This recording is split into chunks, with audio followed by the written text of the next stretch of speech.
ball gets away. This one's over. Oh my freaking goodness. But I got the Twins signing Carlos Correa. Jeff Passan has the Giants getting Chris Bryant. I am taking the Atlanta Braves. What is up, everyone? Welcome to day 2 of the Major League Baseball player draft. Yesterday was crazy, and today is going to be crazy as well because there are still a lot of really good players out there available. And now the Giants, I'm a Giants fan, so super excited because the Giants are actually going to have some selections instead of just one like yesterday in the first round. But it won't be until the 4th round. We'll be live for that. I'm just going to share this out there, and we'll see if we can get some people up in here as we get ready for day 2 of the draft. We will try to recap day 1 in a second.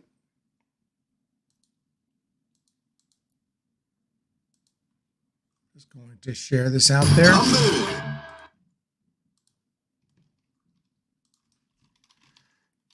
Live with day 2 of the MLB draft.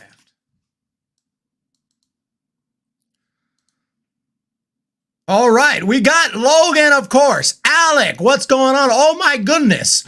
We got 2 people.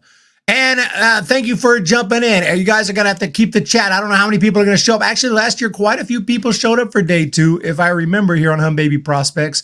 But we'll have to wait and see. The White Sox, let's see, where are they at? At 78, they will take probably, let me see who they've taken so far. Griffo Farrell's off the board. Braylon Payne's off the board. Let's see here. The Chicago White Sox, I guess you're talking about they take Hagen Smith. They had a solid first day. Hagen Smith, Caleb Bonham, and Blake Larson. Holy crap. Very nice job. I mean, you got Hagen Smith. That is my number 1 pitcher right there, and very nice pick. I'll say next pick is at number 78, 3rd round. Y'all are going to take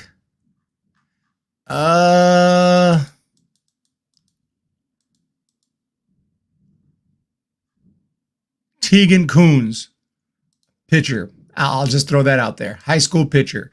Good draft so far from the White Sox. Asa Macy Massa. Giants will have several picks today. I guess, we're talking about rounds 3 through 10. They don't, so 4 through 10. 4, right? 5, 6, 7, 8, 9, 10. So about 7 picks the Giants should get today. And Logan's looking for Noah Franco. So let's go to the overall here, first round. Travis Bazzana, I predicted to be first off the board. He was first off the board, and he is taken by the Cleveland Guardians. Chase Burns to the Reds, Charlie Condon to the Rockies, Nick Kurtz to the A's, and at this point in time, it's like, okay, Jack Caglione has to go next. It was Hagen Smith to the White Sox. I thought y'all were going to take Jack Caglione. You took Hagen Smith, and I can't complain about that. It's an awesome starting pitcher with disgusting stuff. Him and Chase Burns both. But Jack Caglione goes to the Royals at 6. Royals got to be feeling that. And the Cardinals got J.J. Weatherholt, who at one time was going to be the first overall pick. Kind of a surprise with Christian Moore, who's amazing, but didn't think he was going to go 8th overall. Then the best high school player, Connor Griffin, to the Pirates. The next best high school player, Bryce Rayner, went to the Tigers. Seaver King to the Nats. Braden Montgomery to the Red Sox. Giants just missed having the opportunity to take Braden Montgomery, but we did get James Tibbs III. Cam Smith, so both Florida State guys back-to-back to the Giants and the Cubs. Gerangelo Senja, the switch thrower to the Seattle Mariners. PJ Morlando, I had going to the Phillies. He goes to the Marlins. Look for him right there. It just looks like a star to me in the making. Braylon Payne to the Brewers. A really good high school kid who can hit, who can run, who can do it all. Theo Gillen, another one like that, to the Rays. Then my guy Carson Benj goes to the Mets. Trey Savage, a strike thrower. He could end up better in my opinion, than Chase Burns and Hagen Smith, because he knows how to hit his spots. He definitely has great stuff and great control, not to mention the filthy stuff. Kalen Culpepper to the Twins. Vance Honeycutt, potentially the strongest power hitter other than, well, I mean, I hate to say that when we have Bazana, other than the big three of Bazana, Condon, and Caglione, the next most powerful power hitter might be Vance Honeycutt. Goes to the Orioles. The Orioles, we got to look at them. Kellen Lindsey to the Dodgers. Cam Caminetti, I thought the Giants would take. He goes to the Braves. A very nasty arm, high school arm to the Padres, and Cash Mayfield. Ben Hess, a surprise right there. I did not think Ben Hess would go in the first round. Dante Nori to the Phillies. Walter Yannick to the Astros, the best catcher, one of the best anyway. Slade Caldwell to the Diamondbacks, and Malcolm Moore, another one of the best catchers, to the Rangers. But the Baltimore Orioles, Vance Honeycutt, Griff O'Farrell, and Ethan Anderson. Oh my goodness. Just going for college bats. They want them in the big leagues ASAP. They're trying to win a World Series, and they're hoping to win one this year and maybe next year and maybe 2026 with these dudes in the lineup. So I'm going to be super excited. A team to watch is going to be whoever the Baltimore Orioles low A affiliate is next, maybe this year, actually. Next year for sure. Delmarva Shorebird or Frederick Keys, teams like that in the Orioles organization. It's going to be fun to watch some of these guys even this year, but next year for sure. Good draft so far from the White Sox. White Sox have been really terrible this year, and they needed to do well. Hagen Smith, Caleb Bonnemer, Blake Larson. Lots of teams got 3+ guys. The Angels got 3 guys. Christian Moore, Chris Cortez, and Ryan Johnson. I don't know, man. The Angels, Ryan Johnson's an interesting pick. I like that to get him in the second round compensation pick. Chris Cortez is really good. Both these guys have some issues with their deliveries and everything, and some scouts say anyway. So we'll see. And Christian Moore, Angels got guts, man. We'll see how that works out with the Angels. And the Marlins, PJ Morlando, Carter Johnson, Aiden May, a college arm. Very good, very well done there for the Marlins. So lots of teams got the Giants. Unfortunately, the only team with one freaking pick, and they don't have another one till 116. But to answer the question, they will have 1, 2, 3, 4, 5, 6, 7 picks today. 116, 149, 178, 208, 238, 260. 116 on my prospects list. 116. If they were to go by this, we'll just go into that region. I have Tristan Smith, a lefty from Clemson. That would be awesome. But Mike Sirota, Kavaris Tears, Gage Jump's already been taken. Blake Burke's been taken. So a lot of college guys I have in that region. But, I mean, it's just no telling. Second pick for today for the Giants will be at 149. So you drop down to 149. Could be any of these dudes. Could be any of these dudes. I'm super looking forward to who they take. Burke Mabius would be amazing. Switch hitting catcher, and that's kind of up the Giants' alley. We do have a really good catcher right now in Patrick Bailey, but Giants don't care. They'll take whoever, figuring that you got to take best player available. You can move them around. You can make it work. And then 208.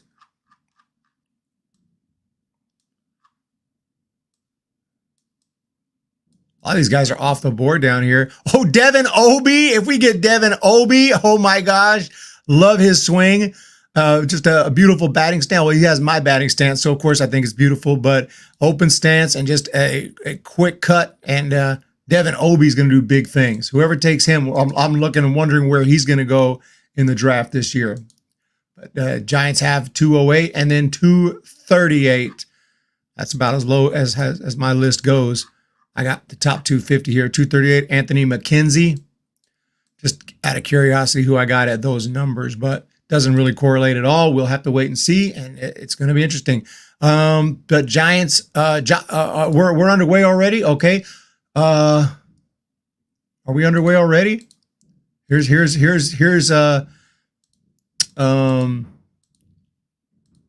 Logan with the instant knowledge. It's not even time yet. Did they already get going?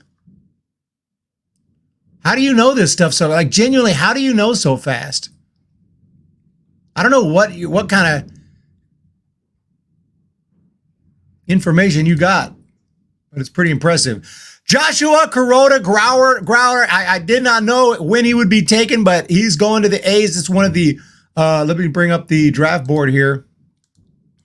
This is what, I have no idea how Logan is finding out so fast. I really don't know. I wish I did, because then I would do the same thing. But evidently, Joshua Kuroda-Grauer to the A's. And we do have video footage on a lot of these guys. Obviously not all of them, but Joshua Kuroda-Grauer is a massive power hitter, and he's going to the Oakland A's. What's up, Alex Radford? Let's check this guy out here. Kuroda-Grauer. Kuroda-Grauer, infield, Rutgers. He was already one of the best hitters in the Rutgers lineup when 2024 came, and Joshua Kuroda-Grauer broke out with a historic season, hitting .428 with just 18 strikeouts all season long. He is extremely quick and athletic, has an advanced knowledge of the strike zone, works counts, and smashes line drives all over the field. He also has soft hands and a strong arm, giving him a good chance to play third or shortstop in the pros. The only tool that's in question is his power, which isn't a huge part of his game, but he has the size and strength to develop some in the minors and hit 15 to 20 over a full professional season. Kuroda-Grauer's amazing ability to barrel up baseballs, avoid strikeouts, and get on base has to impress big league scouts, and he has a chance to go relatively high in the 2024 draft. All right, so Kuroda-Grauer, and you saw that, I think, what did I say, 18 strikeouts all season freaking long. Kuroda-Grauer, the A's are killing it. The A's are absolutely just nailing this, in my opinion. They are getting some guys. Who did they get? I know who it was, and I'm forgetting. Oh, Nick Kurtz, of course. Nick Kurtz, Tommy White, and Gage Jump, and now Kuroda-Grauer. The A's might be my winners. Despite the Orioles and despite the Rockies, the A's of all teams are just crushing this draft, in my opinion. Kuroda-Grauer to the Oakland A's. Drew Beam, you better be right, Logan. I'm trusting you. I don't see this information anywhere else. I'm trusting you completely right here. I look up Kuroda-Grauer on Twitter, and yeah, people are saying they're hearing Oakland's are expected to select Joshua Kuroda-Grauer. Expected. The Kansas City's are expected to select Drew Beam. These are expectations. So we'll wait a second and verify, but let's make sure we're 100%. But Kuroda-Grauer, we'll check out some of these highlights of swing similar to Eric. Yeah, kind of right there it was. I do try to keep both hands on the bat and my follow through. But yeah, very nice swing. Other people saying too, bam, love that cut right there. Ropes that one in the left center field. But yeah, I mean, the dude doesn't strike out. And the A's, you know, I wasn't talking about him yesterday because so many great prospects this year. Sometimes I can't remember them all, but when his name jumped out right there in that comment section from Logan, I knew right away, yeah, Kuroda-Grauer, yeah, that is a dude right there. And would have loved him to fall all the way to the 4th round. Not happening. Alex Radford is here. Say hello if you're here in the chat. Thank you guys for being here. Let's keep the chat rocking and rolling. Hit that thumbs up. Hit that subscribe. We're here at Hum Baby Prospects.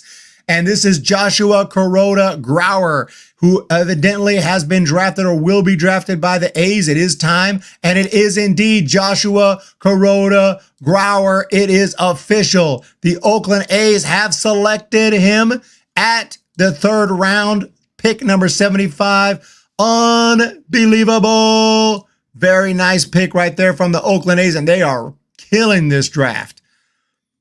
You tell me you're getting Tommy White and Kuroda-Grauer? Holy crap. So Joshua Kuroda-Grauer to the A's. We're going to tweet this out.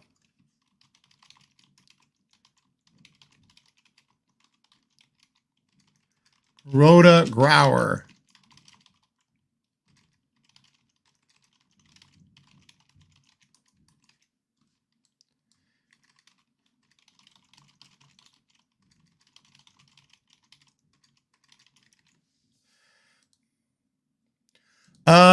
What's up, Alex? What's up, Logan? We do have Drew Beam, correct. Drew Beam to the Kansas City Royals, a pitcher. Here we go. Drew Beam.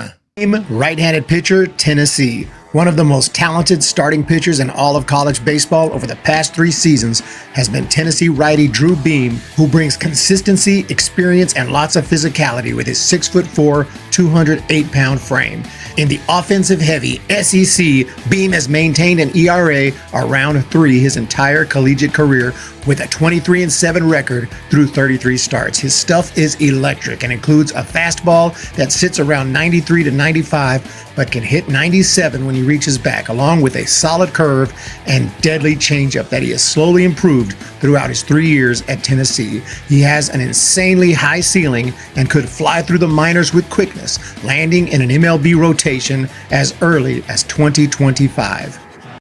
All right, so here we go. We're ready. It's Drew Beam, and Drew Beam has got disgusting stuff. He's going to the Royals. The Rockies, who have done so well so far, have taken a catcher out of South Carolina by the name of Cole Messina. We're not going to be able to play a video for everyone because this draft is going to move really fast every minute, so we'll play him from time to time.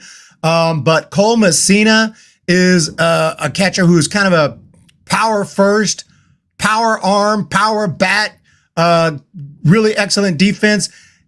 He's not fast. He's not going to run very fast, but he's a really good power hitter. So he is going to the Rockies. Nick McLean, I went to Arizona State to check him out, but he was injured at that point in time. And I wanted to get some footage of him at the game and scout him, but Nick McLean did not play because he was hurt. I can't remember the injury, but he was hurt for a while, and he's been hurt a lot. He's had a back issue.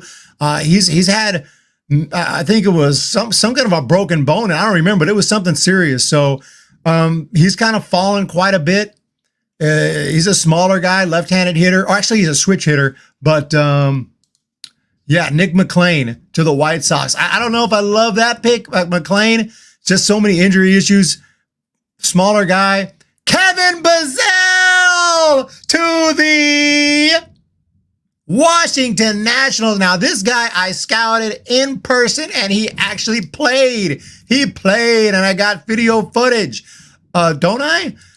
Kevin Bazell. Let me see if I got that. Yes, indeed. Bazell, catcher, infield, Texas Tech. In 2023, after hitting .363 in summer ball, Kevin Bazell absolutely raked at Texas Tech, hitting .348 with 10 bombs, 62 RBIs, and an OPS over 1,000, becoming the Red Raiders' everyday catcher and an instant top prospect for the 2024 draft. He has an advanced approach that results in consistent loud contact and walks significantly more than he strikes out. So far in 2024, his numbers are almost exactly the same, showing amazing consistency and an ability to repeat the same swing without going into slumps. He also has a great arm and can handle a pitching staff well. Bazell has at a minimum MLB backup catching potential, but could end up being even better than that. Okay, Kevin Bazell has been drafted by the Washington Nationals, and oh my goodness, the Cardinals have taken Brian Holiday. All these dudes I've drafted I didn't draft them, but I scouted them in person. I saw Brian Holiday. He was just amazing. He hits his spots. It's a straight Greg Maddux type. And anytime you hear the Holiday name, even though this guy's not even from the same family, but he's still named Holiday, so you know he came from Oklahoma State, and he is a really good pitcher. Let's check it out. Holiday, right-handed pitcher, Oklahoma State. One of the finest strike throwers in college baseball, Brian Holiday uses an array of above-average pitches with pinpoint accuracy to dominate hitters. He doesn't have one spectacular pitch, rather an arsenal of different weapons he is not afraid to employ at any moment, including a low 90s fastball and effective slider with late break. Through his first 10 starts in 2024, he struck out 71 batters in 66 innings while walking just 10. Holliday doesn't have the stuff or size to be a prototypical high draft pick, but his advanced ability to command the strike zone should tempt a team to draft him in the first 10 rounds, as he has the potential to eventually start in the big leagues as a reliable middle to back of the rotation guy, or at worst, a solid reliever. All right, there you have it, Brian Holliday, and we're not slowing down. A's pick Grauer, not expected. Huge difference, kids. Huge difference. Huge difference, kids. We got it. Ryan Prager to the Angels. We're going to play that video, and I'm going to go ahead this. So the Angels continue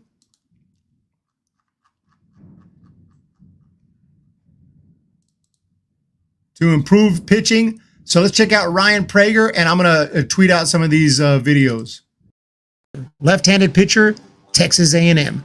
Southpaw Ryan Prager would have been drafted in 2021, but had a strong commitment to Texas A&M, which scared pro teams away. He had a tough start to his college career, needing Tommy John his freshman year and missing all of 2023. There was no guarantee any team would be interested in drafting him this year. That is, until he made his comeback and absolutely dominated the competition, going 9-1 with a 2.95 ERA and 11.4 per 9 strikeout ratio. He doesn't throw especially hard, but combines a low 90s fastball with a disgusting slider and deadly changeup that generates a ton of swing and misses. He has a big and powerful over-the-top delivery that is smooth and repeatable. If he just adds a couple more miles per hour to that fastball, he could end up as a number 1 or 2 starter in a big league rotation, but as it stands, he projects as a serviceable middle of the rotation arm or possibly long reliever. Okay, that's Ryan Prager's profile right there. A very solid pick from the Angels. The Angels have now picked 3 straight pitchers: Chris Cortez, Ryan Johnson, and Ryan Prager.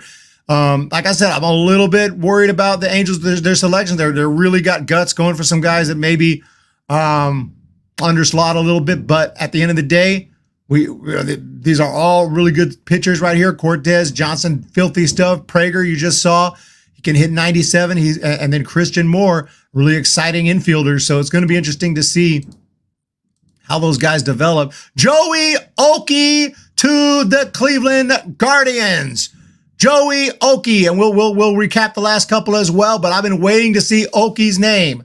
An Oakey from Muskogee. No, not really, but Joey Oakey off the board. Oakey, right-handed pitcher, Ankeny High School.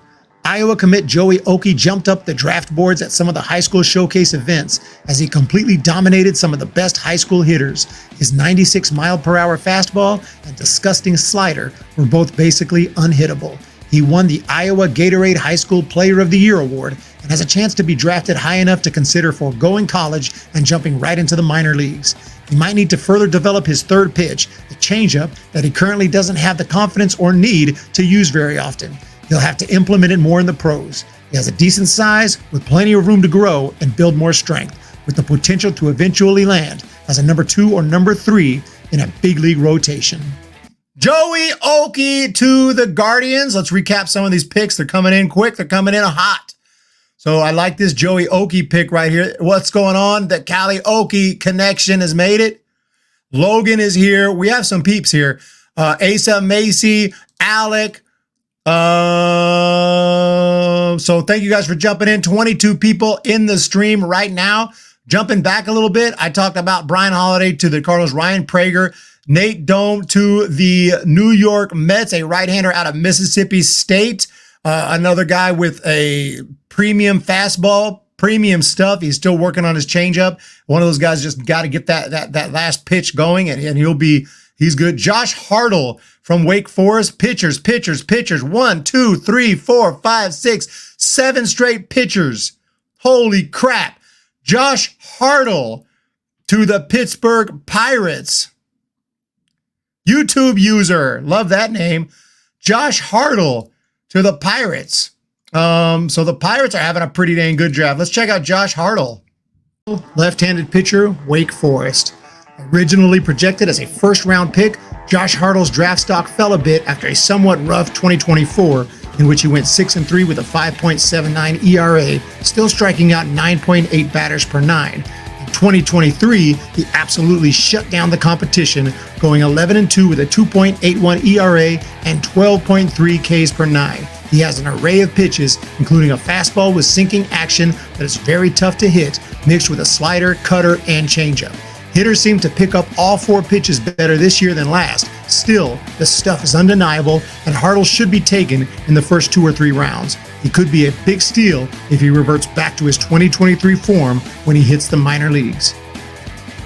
First 2 or 3 rounds, I'm telling you, we done our scouting here at the MLB Baseball Channel. We know what's up. Mike Sirota, now finally a non-pitcher from Northeastern. This is an outfielder with a serious speed. He's more of a speed, but he does have some pop. A powerful outfielder right there who has some power, but mostly known for his insane speed. He also tore it up in the Cape Cod League, so he hit it well with a wood bat. So that's the thing about Mike Sirota. And that's what we're going to have to, a lot of times they look at that, how they did in the Cape Cod leagues and these summer leagues, because you use a wood bat. That little transition is such a key thing. So many guys just tear it up with a metal bat and then they suck with the wood bat. And Mike Sirota to the Reds. Brandon Neely to the Red Sox.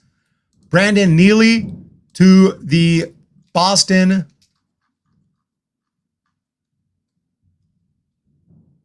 Red Sox. I had to check and see if I made a video on him. I did not. But Brandon Neely is a solid arm as well. Big guy, 6'3". Josh Randall to the Tigers. And now we just in breaking Cobb, Hightower, and yeah, the Rangers have killed it. Easton, big W. I'm loving what the A's have done, but so far, Thatcher Hurd. Thatcher Hurd was a top dude. He's kind of been all over the place from LSU. He's kind of gone up and down. You knew the Yankees were going to take Thatcher Hurd. If the Yankees are crazy. They take Ben Hess, Bryce Cunningham, and now Thatcher Hurd. These are pitchers who have had issues. Ben Hess, I think, would have still been available, but they take Thatcher Hurd. I thought Thatcher Hurd might go in the first or second round, and then I thought we'd see Ben Hess here in the third round. But the Yankees got to be really happy. Thatcher Hurd goes to New York. Hurd, right-handed pitcher, Louisiana State. Thatcher Hurd has been an up-and-down prospect throughout his high school and college career, dealing with injuries, setbacks, and occasional underperformance. But his name is always thrown out there when it comes to physically imposing starting pitchers with excellent stuff. He has a hard fastball that sits around 95 and can top out at near 100. His slider is absolutely filthy and has elite spin rates. Unfortunately, he hasn't fully developed his curve and changeup, and he has consistent struggles finding the strike zone. This year at LSU, he struck out 56 batters in 44 innings, but walked 24 with 7 wild pitches. He really looks like an ideal candidate to move to the bullpen in the pros, but the stuff is disgusting, and if he can improve his walk rate, he could also remain a starter. Thatcher Hurd to the Yankees, and the list goes on here. It looks like Ronnie Cruz from the Dominican is taken by the Chicago Cubs. He went to Florida, not the college, but he went to high school in Florida. He's committed to Miami. Briefly looked at him, but I don't know a ton about him. But Ronnie Cruz, high school kid, 12th best shortstop ranked as the 12th best shortstop in the state of Florida. 17 years old. He's about to turn 18, 17 years and 11 months. And he's 6'1", 170 pounds. That's Ronnie Cruz to the Cubs. Hunter Cranton has been taken by the Mariners. This is a pitcher out of Kansas. Hunter Cranton. Didn't get a chance to do a video on him, but I know he throws 100. I know he can hit 101, 102 on the gun. Let's see if we can maybe jump into Twitter. Hunter Cranton, taken by the Mariners at 91. Here he is right here. 98 right there on that pitch. Boom. That's at Globe Life. Gage Miller from Alabama. Do I have Dakota? I don't know why Dakota Jordan's falling. Holy crap. I kind of thought he was already. Dakota Jordan, one of my top guys on my list, is still out there, Drake Frost. What is going on? Holy crap. One of these, there's always a reason. I mean, it's not like he's committed. He goes to Mississippi. He's already in college. It doesn't make a lot of sense to me. What's going on? Why don't they like Dakota Jordan? But hey, the farther he falls, whoever your favorite team is, maybe he's going to fall there. My favorite team, the Giants, doesn't have another pick till the 4th freaking round. We're getting close though. Gage Miller. Let me check I scouted thousands of guys. I didn't have Gage Miller. Yep. Okay. I scouted him. I didn't finish the video on him, but let's see where we at here. Jacob DeBerry, Dallas Baptist I saw as well. Did not expect Jacob DeBerry to be drafted this high at all. But shout out to the Milwaukee Brewer, Jaron, not Jacob, sorry, Jaron DeBerry. Huge difference, kids.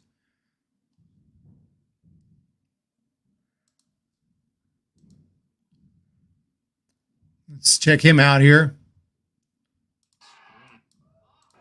Long hold in the 2-2, swing and miss. Long hold In the stretch. Oh, that's nasty. That's filthy. So Jaron DeBerry is drafted. Thank you so much. I'm flattered for the compliment. We're moving along here. Okay. And the Tampa Bay Rays at 94th overall pick take the is a catcher out of Canada. Who is this here? Nathan Flowelling. Nathan Flowelling is committed to Gonzaga, and good overall player as well. Did not expect him to go this high. Left-handed hitting catcher. Let's see if we can find anything about him. Nathan Flowelling.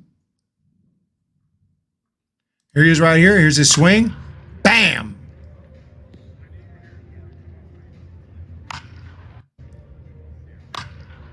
Ooh, love the sound of that wood bat right there. That's where it's at right there. That's where it's out. Bochy on MLB Network. Shout out to the legend, Bruce Bochy. Back to the draft board, ladies and gents. Nathan Flowelling has been taken by the Rays. Left-handed hitting catcher with good pop from Canada, from St. Joseph High. Johnny King. I've been waiting to hear this. And another left-handed pitcher, Johnny King. And good stuff right here. Let's check him out. He has been drafted by the Blue Jays. Left-handed pitcher at Naples High School. 17-year-old phenom Johnny King is a 6'4" southpaw with an electric arm. His fastball can reach 96, and he also has a filthy high spin curve and a very good changeup. Lefties are almost helpless against him. He has a somewhat complex delivery that concerns scouts, but for the most part he controls the ball well, especially his go-to fastball. Considering his size and age, it's impossible to predict his true ceiling, although most scouting reports think it's as a mid-rotation starter. Realistically, he could be a future number 2 starter or even better by just improving his command on his secondary pitches. Alternatively, he has the stuff to be an elite arm out of the bullpen as well. Johnny King has been selected by the Blue Jays. Love that pick. I don't know what's going on with Dakota Jordan. There's actually a couple of guys I have pretty dang high on my prospect ranking that are still, as far as I know, Dakota Jordan's one of them. There's a few guys that are unselected. Cade Arabidi, I think he's pretty much going to college. He's a catcher. We've connected on Twitter, and was hoping to get him on the program, but he has not been selected yet. Roman Kuntz from Morehead State. We talked about him yesterday. I mean, this is just a guy who's underrated. You know, whoever gets him is not going to regret it. He's an absolute machine. Kuroda-Grauer has been selected. I'm just checking out some of my guys here. Wyatt Sanford. Anthony Silva is a solid hitter out of TCU. Still waiting to hear his name. Charlie Bates hasn't been. How the hell is Charlie Bates still out there? Daniel Egan is a right-hander who hits his spots out of Presbyterian, but underrated because he goes to Presbyterian, which is not a Power 5 school. Non-Power 5 schools, especially Division I players, are constantly underrated. but teams will be smart to look at them. Not all the best players are at Vanderbilt and Wake Forest. Come on. Austin Overn, Kadeem Diaw have been taken here.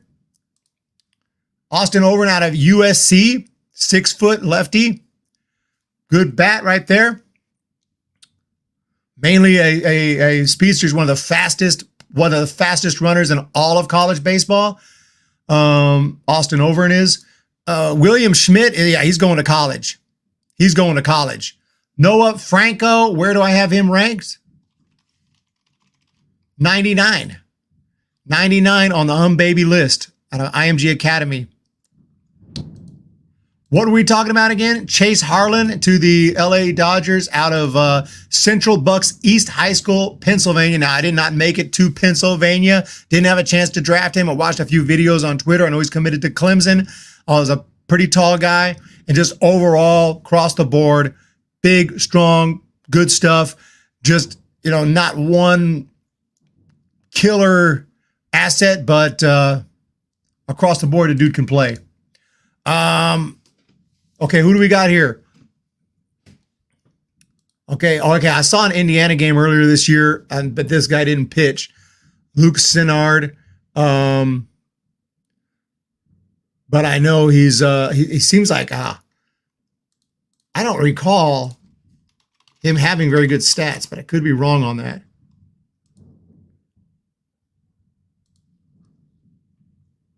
Yeah, like last year, Western Kentucky, 7.18 ERA. This year, 4.27 in 16 starts. That's respectable, but 114 strikeouts and 86 innings. Holy crap.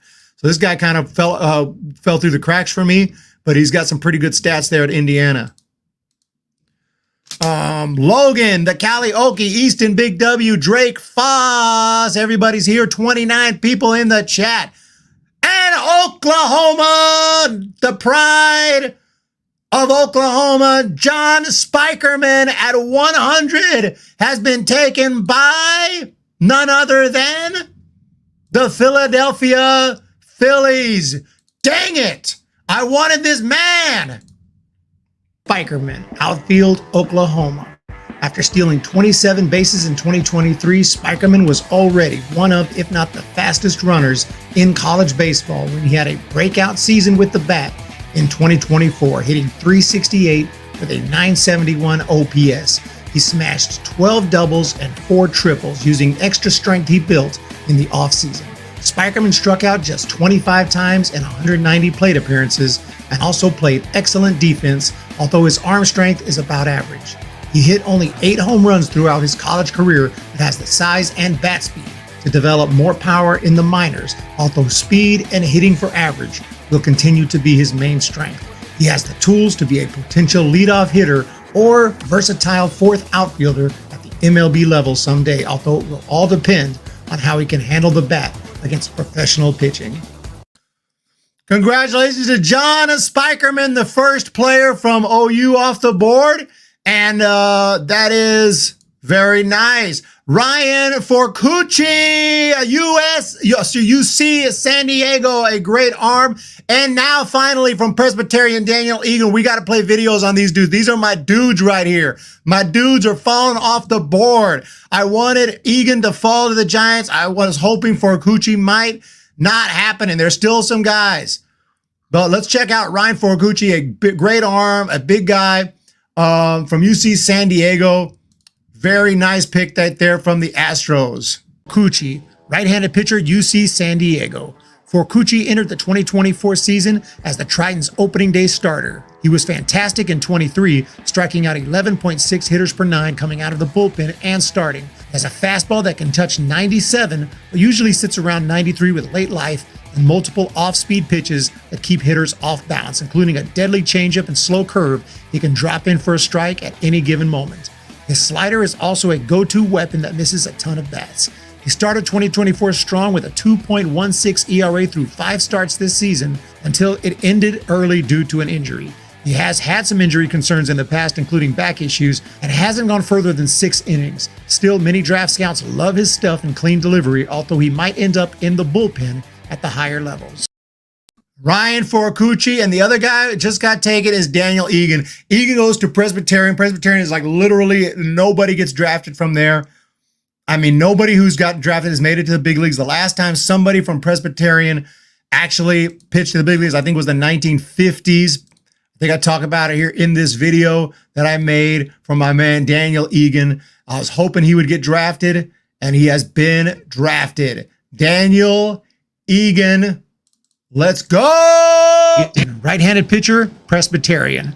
Daniel Egan should be the first player drafted from Presbyterian since 2013 after he completely dominated his competition in 2024 using a running fastball that approaches triple digits along with excellent secondary pitches, a devastating slider, and hard curveball. He went 6-2 with a 2.67 ERA and struck out 14 batters per 9 innings. Opponents hit just 167 off the righty. He kept his walk rate very low and showed excellent command, hitting his spots with ease using a simple delivery that is easy to repeat. He won the Big South Conference Pitcher of the Year and has a chance to become the first big league player from Presbyterian since the 1950s. Congratulations to Daniel Egan from Presbyterian. He has been drafted. It's a hospital too, and hopefully he won't spend too much time in the hospital. But you got to worry about pitchers these days and the injuries here. Casey Cook, that's a big league name right there. But Casey Cook is a power first guy from North Carolina, part of that powerful lineup they had with Vance Honeycutt and Casey Cook. But he doesn't do, honestly, he's not super fast. He's not super great defensively. He's not bad or anything, but he's a power and a hit tool that comes first. Mainly hit. I don't remember how many home runs he did hit. Maybe it's less than maybe he hit like 10 home runs this year. Let me see. But I know the dude can rake. Okay, it's more than that. It was 18 home runs. I thought he had quite a few home runs. So 18 home runs this year for Casey Cook. Like I said, he's part of that powerful lineup. 341 average, at OPS over 1,000. He fell pretty far for the Texas Rangers to snag him at 103. Giants are coming up, y'all. Giants fan Lethal, what's up? So very, very, very nice here in the third round. Round 4, Rodney Green. Oh, the Oakland A's. The Oakland A's may be the winners. I don't know. They may be the winners. I did scout Rodney Green. For some reason, I don't have a video on him. I thought I made one, but I don't see it. But I could have sworn I made a video on Rodney Green, but he is on my list. One of my top guys. Where is he on my list? Yeah, he's at number 102 on my list out of Cal. Another guy was scouted in person, but Rodney Green taken by the A's. The A's are the winners, I think, right now. This dude can fly. This dude's got a missile for an arm, and he's got big power speed combo like few others. So very nice pick right there from the Oakland A's. Shout out to Oakland. Oakland is crushing it. Oakland, or should I say Sacramento, is crushing it.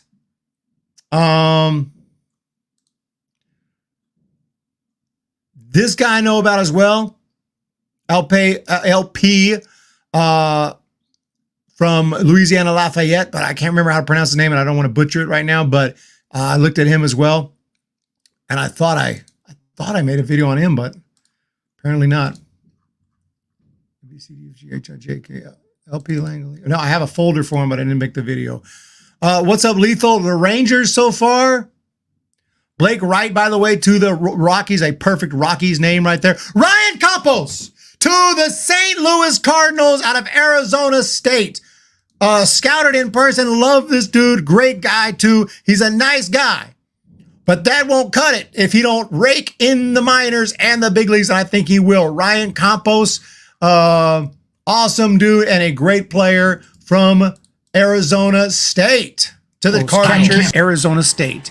After 2 monster seasons with Arizona State in 2022 and 2023, Ryan Campos jumped up the draft boards. His advanced approach resulted in a .388 average in 2023, But even more impressive, he struck out just 17 times in 199 plate appearances. His bat has slowed down a bit in 2024, but he still has an OPS around 1,000 and an on-base percentage well over 400. Campos doesn't provide a ton of power, but his ability to get on base and hardly ever strike out will make his name very intriguing in the draft. Defensively, he has a great arm and handles the staff well. He has shown improvement behind the dish every season and should be able to continue to be a catcher in the pros. Very nice, Ryan Campos. I was waiting for that name. I didn't know. I actually thought it was going to happen much, much later. So super happy about that. Jackson Kent to the Nationals. Another Virginia player. Virginia's entire roster is getting drafted. Austin Gordon now has just been picked by the Los Angeles Angels out of Clemson, a pitcher out of Clemson. Clemson has so many great players. Austin Gordon, I saw come out of the pen a couple of times this year, I believe. Yeah, mostly as a reliever. He started 5 games, 22 appearances, 2-2, 4.35 ERA, excellent strikeout stuff, a little bit of a concerning walk rate. I didn't even have him on my radar, Austin Gordon, as someone who would get selected this early, but obviously the Angels see something they like in him. Eli Serrano out of North Carolina State has just been selected. A tall power hitter, left-handed guy, big power, big arm for the Mets. They're going for Eli Serrano. Bochy again. Damn, I wanted the Rangers to get him. Jacob Tobias, where do I have him ranked?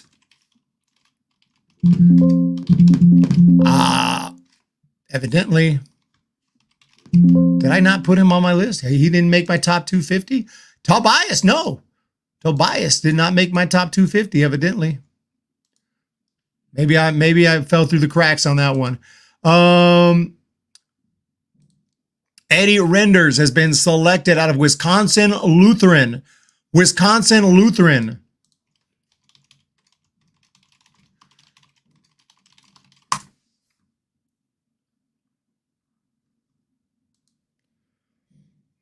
.6'2". He's committed to Kent State. Wisconsin Lutheran is a high school. He's a third base left-handed hitter with overall just amazing power, amazing speed, amazing arm. Hit tool's a little concerning, but he can do it pretty much all.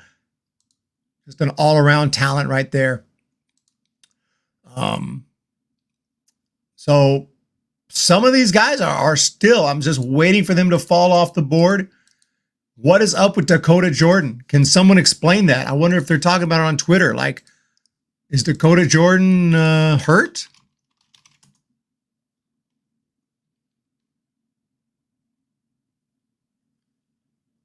It could be because he's a sophomore. Chase rate, you know.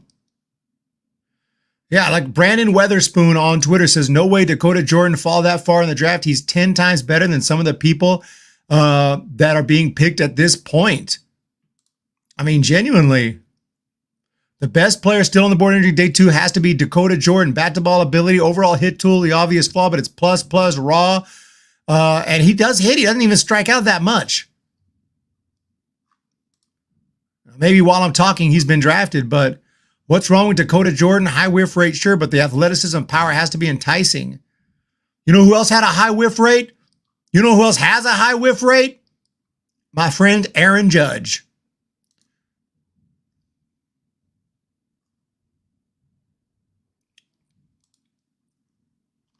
Wait a minute.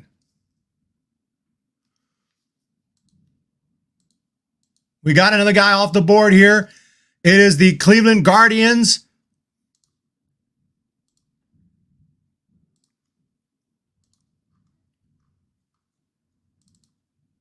Rafe Schlesinger.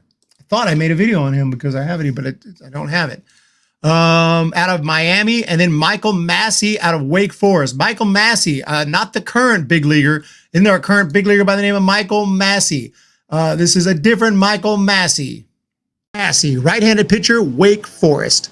Massey opened eyes during the 2023 season at Wake Forest as he struck out nearly half the batters he faced and allowed just 23 hits in 42 innings out of the bullpen. He was thrown into the rotation this year, and his strikeout ratio dropped slightly, but was still super impressive at 13.5 per 9. He has mid-90s heat, a nasty slider, and a newly developed curve that he's still learning to control.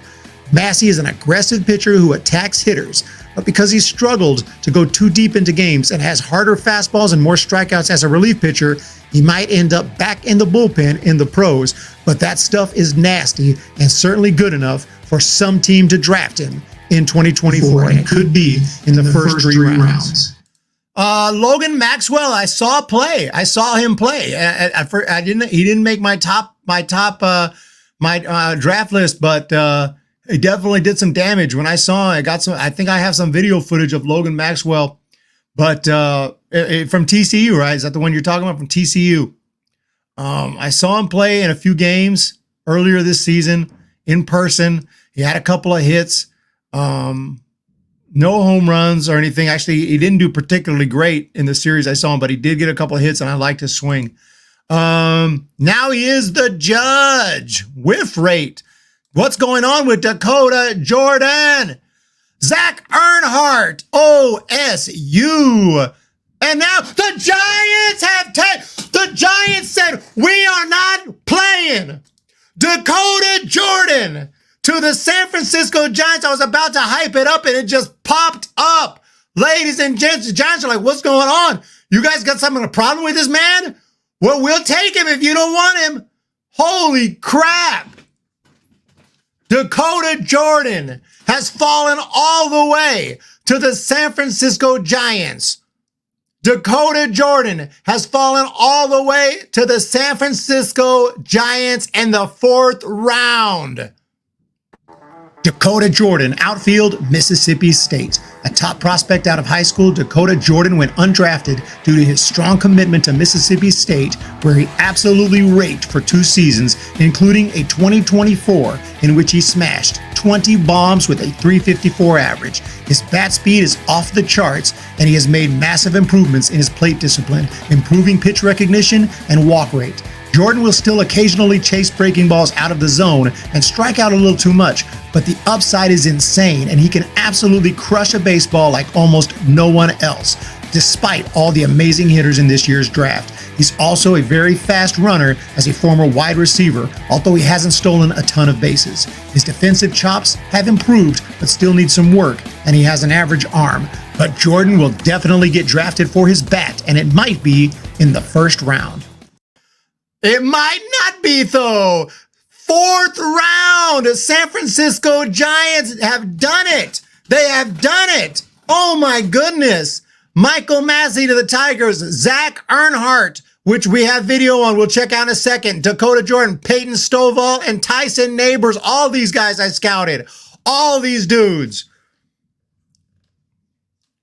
Let's check out Zach Earnhardt. I saw him go deep. This dude has power. I think he's just a pure hitter. I mean, he's a pure hitter right here. I would have not minded him, but with Dakota Jordan on the board, you have no choice. You have no choice. Zach outfield, Oklahoma State.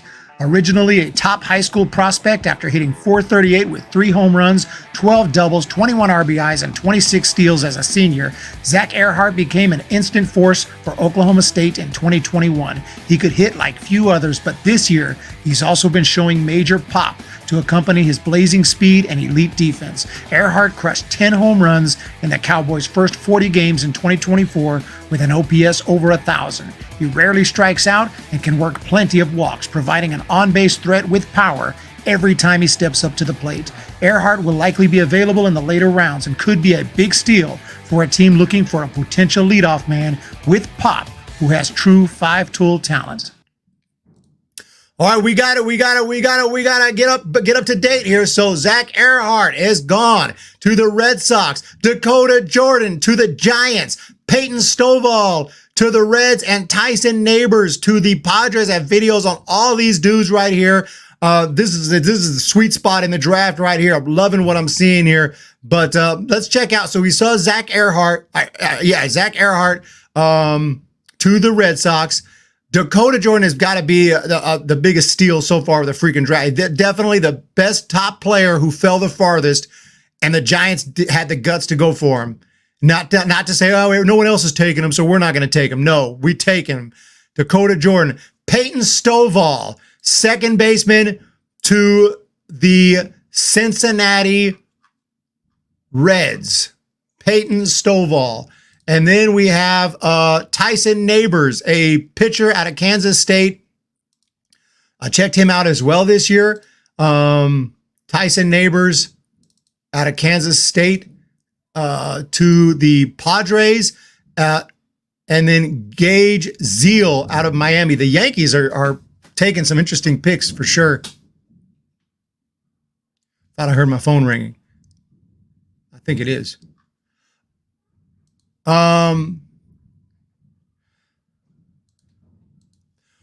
This is nuts, man. Multi-sport players. Is this a Giants, a locale? It's Tim Spangler.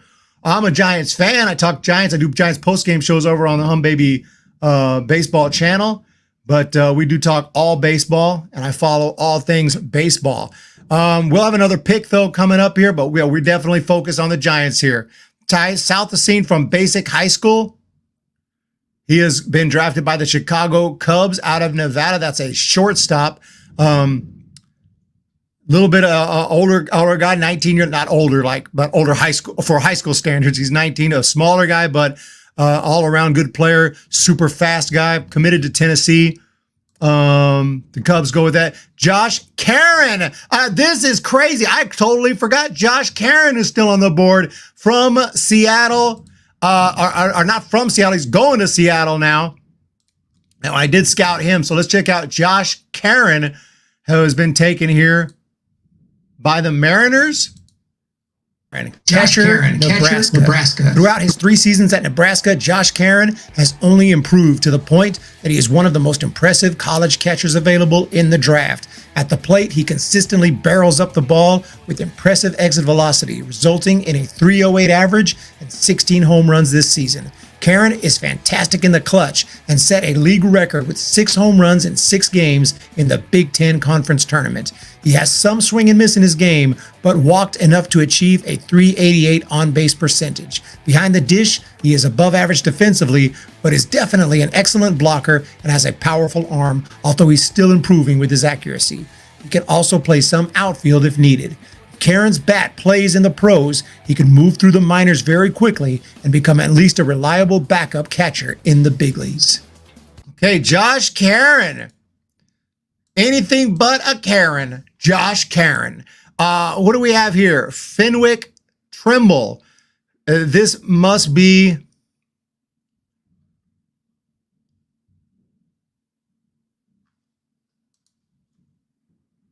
No, he's a college player. How do I know Fenwick Trimble? James Madison University. This guy, I don't know anything about. From James Madison. Right-handed hitter, right-handed pitcher, outfielder, plays all outfield positions, it looks like. He's a beast. So .369 average, OPS over 1,000, 14 bombs this year. So congratulations to Fenwick Trimble. He's been drafted. And now Marco Dingus has been drafted out of Florida State, another Florida State player at catcher by the Brewers. Where do you rank Cade Arabidi? High. Cade Arabidi is my dude, man. Cade Arabidi I have at number 29, top 30 prospect for me. I don't know why he's fallen, but he's going to college. He's already basically made it clear he's going to college. He's going to college at LSU, if I'm not mistaken. But Cade Arabidi is from Texas, high school kid. I've been scouting for a long, long time. He follows me on Twitter, and we're going to try to get him on the show if he got drafted. But and he will get drafted probably. Nate Knowles, William and Mary. I've been waiting for this guy's name to come up.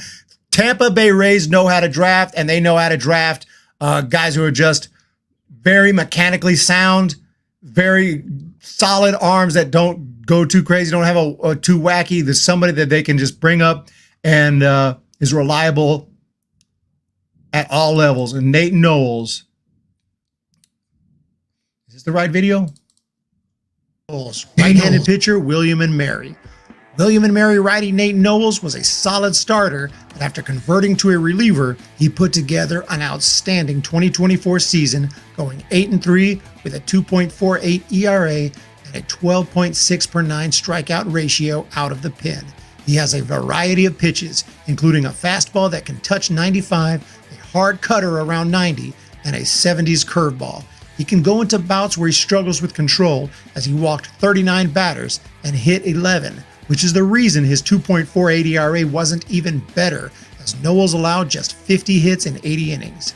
His delivery is smooth and requires little effort. He brings some attitude and intimidation to the mound, finishing his delivery with a fall off and recoil. Knowles will likely be a reliever in the pros, and if you could add a few more miles per hour to his fastball and improve his command a bit, he could even be considered a future closer. There you have William and Mary pitcher Nate Knowles, taken by the Tampa Bay Rays. Congratulations to the Rays. LSU is killing it. You can see powerhouse right there behind me. Fully autographed by every single member of the LSU Tigers 2024. That includes a lot of guys who are being drafted right here today, like Tommy White right in the middle, the Tommy White signature. We're still waiting for some Oral Roberts guys to come off the board. Like my man right there in the middle, Jacob Hall, a great pitcher, a great dude. Met him multiple times. He's a nice guy. He's a nice guy. And then we got the Abilene Christian Wildcats fully autographed poster right there. Wait for some of them to fall off the board as well. Did they stop covering the draft? I don't know how long the draft's going to be on TV, but we're covering it here. So Nate Knowles, Sean Keys has been drafted by the Toronto Blue Jays, 21-year-old college guy with big power. How many homers did he hit? I think he hit 20 plus home runs this year. Let's bring up the stats for Sean Keys. He hit, no, he did not. He hit only 13. I thought he hit more than that. 13 bombs though, 405 batting average for Bucknell this year. Very nice. Under the radar pick right there. Jamie Farrer, Florida State outfielder. And Chase Alsop from Auburn to the Orioles. Baltimore Orioles, oh my goodness. They are in competition with the A's for the winners of this draft. Chase Alsop. And the Giants with that last pick are just jumped up my rating board. But Chase Alsop has been drafted by the Orioles. Right-handed pitcher, Auburn. Alsop is a pitcher with some of the best pure stuff in college baseball, but he hasn't put it all together yet, so the statistics don't exactly jump off the page. He went 4-3 this year with a 5.63 ERA, but did strike out 74 batters in 62 innings. His fastball can touch 97, and his secondary pitches include a plus curve and a wipeout slider. This year, he made huge improvements to his control, walking just 2.3 per 9 compared to 6 per 9 last year. He struggled at times early in games, especially against some of the better SEC teams like Tennessee and Texas A&M, who ended up as the last two teams standing. But the stuff is there, and Alsop has a good chance to be drafted in 2024. A good chance to be drafted, and he has been drafted. So Chase Alsop, they are killing it. Jacob Wright, another Dodger name, right? Dodgers love these guys that have the historical Dodger names. Now it's Jacob Wright from Cal Poly, a left-handed arm with a disgusting slider, and that's his main go-to pitch. I think he has good fastball, like low 90s, good stuff, good cutter, good changeup, decent control, but he's got a wipeout slider right there. I'd settle for William or Mary Tim Spangler. Yeah, I don't think I'm going to make it to the home run derby tonight. I think I would literally have to get on an airplane right after this stream, and it ain't happening. But you know what? I don't feel too bad. The All-Star game tomorrow, I'll either watch on TV. If I don't go, I'll watch it on TV. Carson DeMartini from Virginia. How did I get Christian out of Virginia? From Virginia Tech. Carson DeMartini has been drafted by the Phillies. I haven't looked at the Phillies too much. The Phillies are having a draft. John Spikerman, Griffin Burkholder, Dante Nori, and Carson DeMartini. They're kind of taking the lesser, I mean, not real lesser known, but not, they're like this guy, John Spikerman, ranked 126. They took him at 100. Actually, Casey DeMartini was ranked 93 by MLB. Carson DeMartini. So actually, he was ranked higher than I thought he was. But the Phillies are having a pretty solid draft. Where are we at here? Round 4. Carson DeMartini from Virginia Tech to the Philadelphia Phillies. Giants will go overslot on Dakota. No, I would think so. Been a Giants fan since 65. Oh, you can't be that old. Were you born about 45, 46? Ooh, not even 80. Young man, Tim. Young man. Cale Fountain, I think he will go to LSU at this point, but Cale Fountain was one of my guys. Where are we at right now? We are at number 131 with Parker Smith from Rice down in Houston, Texas. Parker Smith has been taken. I almost saw Rice this year, but I did not. Actually, it was the last year I almost saw Rice when I was in Houston, Texas to watch the Giants. And I almost went to see a Rice game, but I was so tired. I didn't make it. I remember now. I wish I went because Parker Smith, I believe, was going to pitch that day, but didn't get a chance to see him.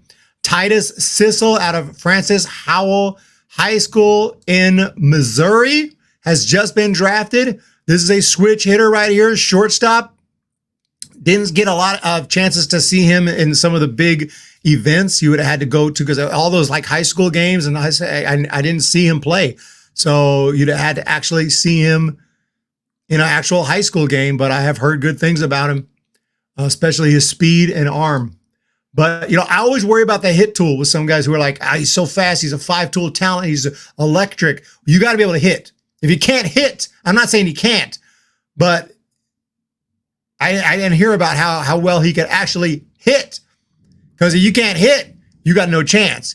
I don't care. You can be the fastest dude in the world. You can have the strongest arm in the world. If you got the strongest arm in the world, you'd probably be a pitcher. But yeah, Tim Spangler, thank you for being here. I do appreciate everyone's support. It is absolutely appreciated.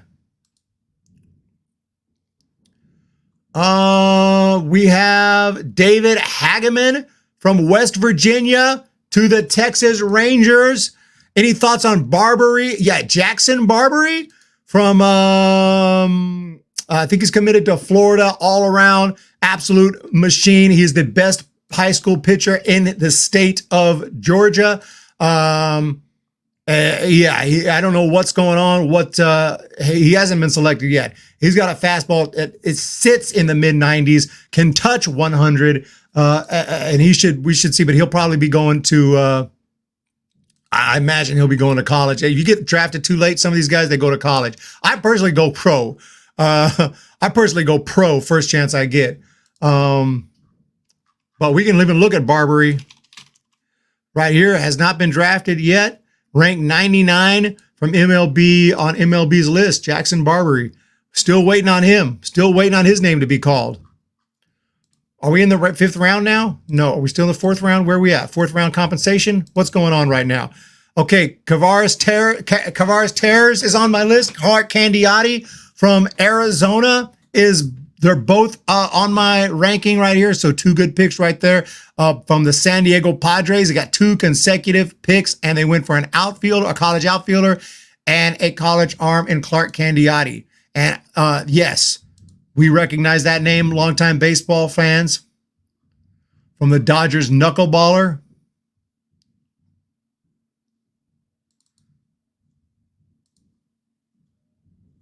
Elliott was not rated that high, but he's going to the All-Star game. For a couple of years, it looked like he might not work out. And I'm so glad this year he is finally, he's found his swing, his big league swing, and he's going to the All-Star game. And that's why I'm watching the All-Star game. To be honest, I don't pay a lot of attention to the All-Star game anymore because I don't like the in-game interviews. I don't like the presentation. I'm not trying to be a crybaby over it. I just don't even bother watching. But this year, we got Elliott Ramos and Logan Webb in the All-Star game. So good picks there from the Padres. Where are we at here? Round 5. We got nothing. Are we in round 5? Or are we still in round 4 compensation? What's the pick order here? I lost track. Giants should get another pick soon. I might freak out if it's somebody that I like. We are in the Padres. Okay, the Blue Jays have compensation for losing Matt Chapman. The Blue Jays have compensation for Matt Chapman. We pretty much gave the Padres and the Blue Jays these picks from Blake Snell and Matt Chapman. So the Blue Jays are on the board, and they've taken Nick Mitchell out of Indiana. I saw him play in a game I watched on ESPN Plus, but I don't remember him doing too much. But we'll look at his stats.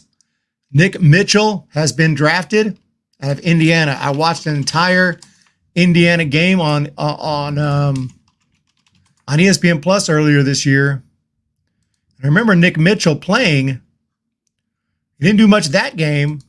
He did hit .335 this season, only 5 home runs. 5'10", not an especially big guy, left-handed hitter, but they're going to give him a shot here. It came from Western Illinois. So he transferred over from the Summit League in Western Illinois over to the Big Ten, which is a nice transfer. He crushed it over there, and he crushed it here. He's obviously a pure hitter. Obviously, this dude can rake. 45 steals, too, 6 caught. He can run. He can rake. Very nice pick right there. Nick Mitchell. Nick Mitchell is off the board, heading to the Blue Jays. Eating a hot dog in order of the MLB draft. Gage Miller. Did Gage Miller get taken? Yes, he got taken by the Marlins. Gage Miller out of Alabama was taken by the Marlins. 5th round. Sam Sturr, Portland. Shout out to Portland. I watched Portland, and I scouted Portland. They were in Stockton. They were playing against the University of Pacific, but I don't remember Sam Sturr pitching that day. So unfortunately, I did not get a scouting report. I didn't get any actual footage myself, but I know he's got a fastball that stays around 98, 99. He has control issues. Especially with his other pitches. He gets away with that fastball, just blows guys away with it. But he's going to have to improve his control in the minor leagues. AJ Kelsey to the Royals from Tennessee, another Tennessee guy who helped them win the national or get to the national championship and get to the College World Series this year. 6'3", 210 pounds. What's going on? Not the normal diet. Kayla is here. And the Rockies are having a draft. LeBaron Johnson, this is one of the top prospects for the last couple years, out of Texas, a Longhorn. It was not a matter if, it was a matter of when LeBaron Johnson, when a team would take a shot on him, and if any team needed him, it was the Colorado Rockies. They're having a great draft. LeBaron Johnson was Kayla. Kayla needs we need some mods up in here. What's going on? Let me see what we can do here.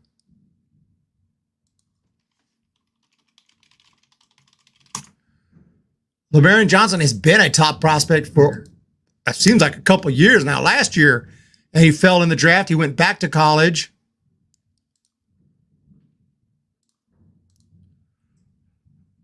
And now he's been drafted even lower. It's still kind of low, but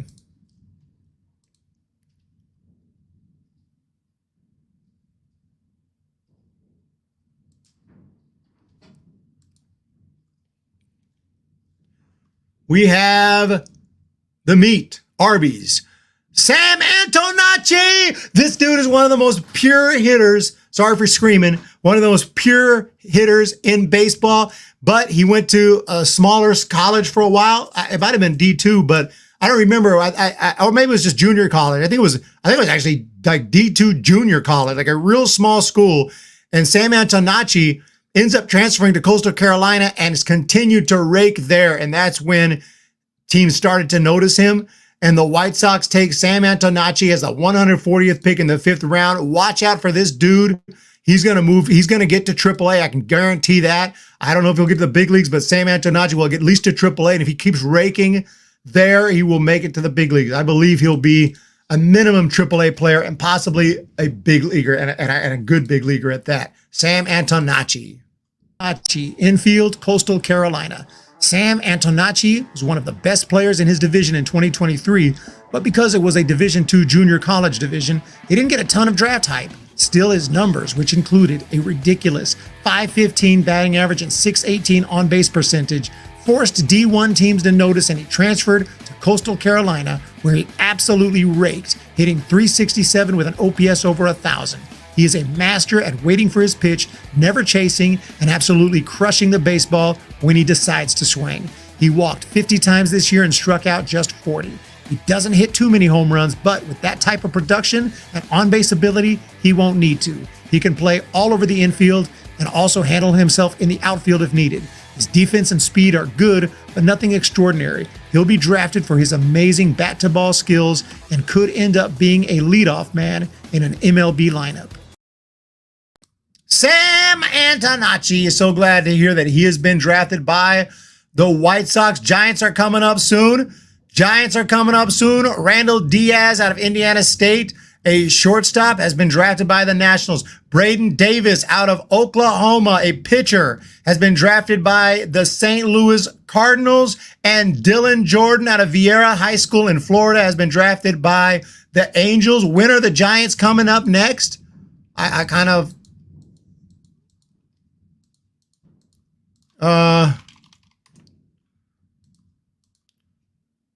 Let's see, we're at number, and I did watch some of these guys here. I know Braden Davis is disgusting. He's a really good lefty. And Dylan Jordan, high school senior, drafted by the Angels, if I'm not mistaken, is committed to Florida State. And he is one of those guys with the deadly fastball, deadly slider combo. And he actually has some pretty advanced stuff with his secondary pitches, with his changeup. So he fell pretty far in the draft. Giants, we had 13. We had 116. We have 149. We're coming up. Giants are coming up. Crawford, which Crawford? Brandon Crawford or Reggie Crawford? Huge difference. Reggie Crawford's hurt. Is Reggie Crawford hurt? I didn't know any Crawford was hurt. Let's get the update on that in the chat. We got 36 people, YouTube users here. Eric Eldridge went 1 for 2. Eldridge is on his way. The Pirates are on the board. Will Taylor out of Clemson. Will Taylor, outfielder on my list. Congratulations to Will Taylor for being drafted by the Pirates. Outfield, Clemson. He was a top high school prospect back in 2021 out of Dutch Fork High in South Carolina, but decided to attend college at Clemson and ran into some unfortunate knee injuries and surgeries. He didn't get a chance to really play until 2023. Taylor hit .362 with an OPS over 1,000, rocketing back up the draft prospect boards. He has definitely lost some speed after the injuries, but he uses the entire field to his advantage and has excellent plate discipline. He also plays solid defense and has at least an average arm. This season, his draft stock fell again a bit after missing more games due to a wrist injury, and then he hit just .230 for the year. But Taylor still managed an impressive .945 OPS due to a high walk rate and 7 home runs in just 100 at-bats, showing some of the power that had previously not been a part of his game. All right, Will Taylor, and I really like this pick. He's had injury issues. He's had a tough year. But the Pirates see through all that. They see the potential. They see the really good bat right there, despite the low average this year. And they went and took a shot on Will Taylor. So I got to love that pick right there. The Giants are coming up. Who will they take? I was hoping for Aiden Major, but I guess not. The Cleveland Guardians just snagged Aiden Major at 146. Aiden Major off the board. But we're coming up at 149 for the Giants. We are at 147. Jack Penny, Notre Dame, not Notre Dame High School. There's a high school and there's a college. Out of Notre Dame College, a third baseman, left-handed hitter, has been taken by the Detroit Tigers. Jack Penny. Who will the Giants take? They're gonna take a college guy. Has Jared Jones been drafted yet?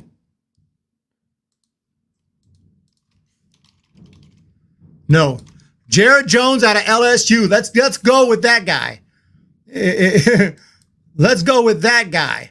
That's who I would pick right here. If the Giants get it, Jared Jones out of LSU would be a big power hitter, an amazing hitter who's kind of under the radar guy. That would be one of my picks, but we'll see who they take right here. 98 mile per hour fastball. Reggie Crawford should be good. Yeah, he's back, dude. Overslot on Noah Franco. Brandon Clark out of State College of Florida has just been drafted by the Boston Red Sox. State College of Florida, left-handed arm, committed to South Carolina. Amazing fastball. Amazing fastball. So he may forego his commitment here to a lot of these guys are already in college, commit to a better college and get drafted. Just like a high school kid, they don't have to go. They can say, well, I'm going pro. I'm going pro.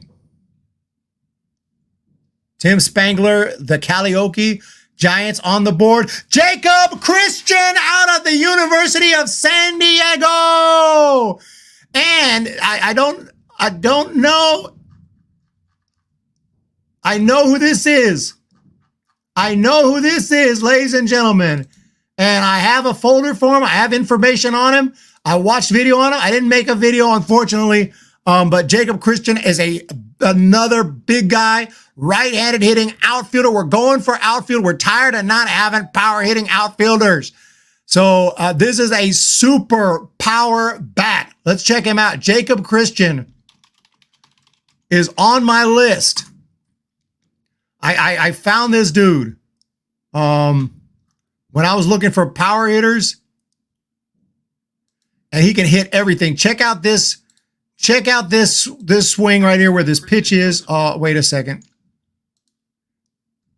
This is Jacob Christian. Here's the pitch. Look where that pitch is. Look at him reach for that pitch. Look at him off balance. Doesn't look like he's hitting it too well, right? Boom! Outside, Christian puts a bat into this one. This is traveling deep, and it is just over the wall. And dead center field on this swing. Off the plate outside. He's got tremendous pop. Tremendous pop. Garrett Schull would have been nice out of Enid, Oklahoma. Jacob Christian it is. Jacob Christian has been drafted by the Giants. A big, big power bat. We'll look at his stats. Oops. We'll look at his stats here in a second. I thought I just closed down the entire stream, but luckily I didn't. Jacob Christian. Drawing comparisons to Chris Bryant, but hopefully he's better than Chris Bryant was when Chris Bryant was pretty good with the Giants, so let's be all the way real. 364 average, 26 home runs, 67 RBIs, only 47 strikeouts. He could improve his walk rate a bit, but love this pick because we're going for top power hitters. Tommy White has been drafted by the A's. Nash is the best. Tommy White in that picture with the autograph right behind me. Let's go Giants. Jacob Christian. The Reds have taken Tristan Smith, and the Padres have taken Kale Fountain. And Kale Fountain is one of the top high school players. I can't believe he took this long to fall off the board. Holy crap. Kale Fountain.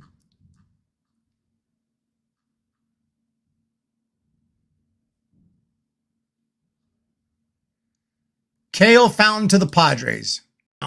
Third base, Norris High School. The new high school home run record holder in the state of Nebraska is the physically imposing Kale Fountain, who smashed 31 bombs in 4 years while also setting a stolen base record with 84 swipes. At 6'5", scouts need not worry about his size, and he's already proven his power and speed, but he's also a plus hitter in general and can use the entire field to his advantage.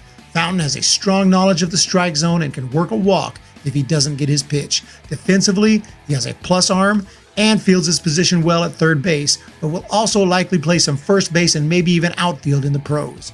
His elite combination of power and hitting for average is what is most impressive about Fountain. He's already committed to Louisiana State and will likely honor the commitment unless he's picked very high in the draft. This is the type of player who could get drafted, not sign, then absolutely rake in college and end up as a top 10 pick later on down the line. You know who watches these drafts is like the coaches of the college teams where these guys are committed to, like the Louisiana State head coach. He's watching, maybe not in my stream, but he's watching the draft and just praying that these guys don't get drafted very high. Cale Fountain goes in the 5th round. I would have to guess he ends up going to LSU, but that pick does slot in at about $144,000. Now, that is a lot of money, excuse me, not 144, $444,000. That's almost $500,000. That's a lot of money, but is it enough to lure him away from his commitment at LSU? If he's confident and he thinks he's going to eventually make it anyway, he may go ahead and go to LSU, get that extra experience. It's a tough choice, man. I'd hate to make that choice. I'm probably going pro. You have a chance to go pro, I'm going pro. That's just me.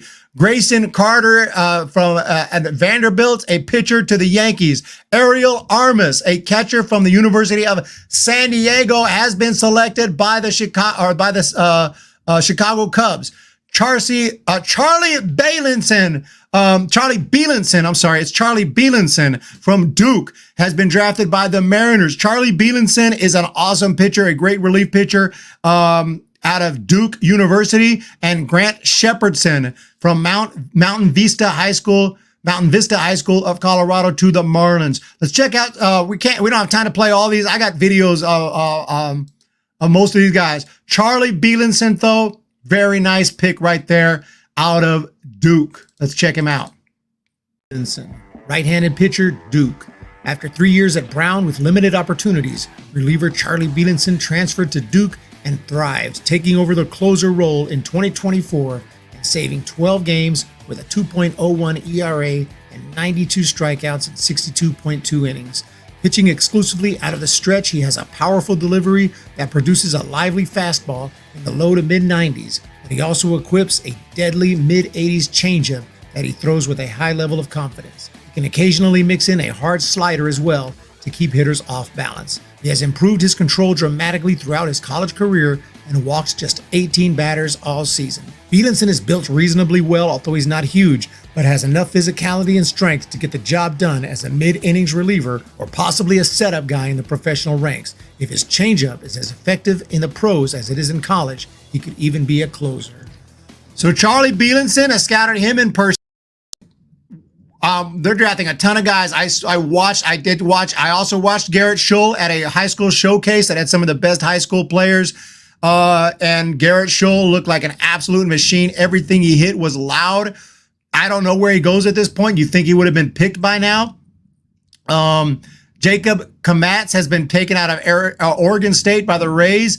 John Holobetz has been taken out of Old Dominion by the Brewers. And Grant Shepherdson, I think I just said that, to the Marlins. Not entirely familiar with most of these guys. I know Grant Shepherdson is a right-handed pitcher, 18-year-old high school, is committed to San Francisco. So he's coming to the Bay Area if he doesn't sign with the Marlins. A lot of guys will still sign, even if they get drafted 5th, 6th, 7th, 8th round. They'll still sign and go pro despite their commitment. But this is a really two-pitch guy with a killer fastball and a killer slider. Just has to work on that third pitch. We hear that a lot, and that's true for a lot of young pitchers. Jackson Wentworth. Is that my man? No, that's a different one. That's Jackson Wentworth. Okay, that's Kansas State. I was thinking of someone else. Okay, our right-handed pitcher out of Kansas State. There's also a high school guy named Wentworth. Or is it Wentworth? I'm not really sure, but something like that. But Jackson Wentworth is a pitcher out of Kansas State, or right-handed pitcher out of Kansas State with some really good secondary stuff, good cutters, good changeups, stuff like that. What is going on? Gross kill.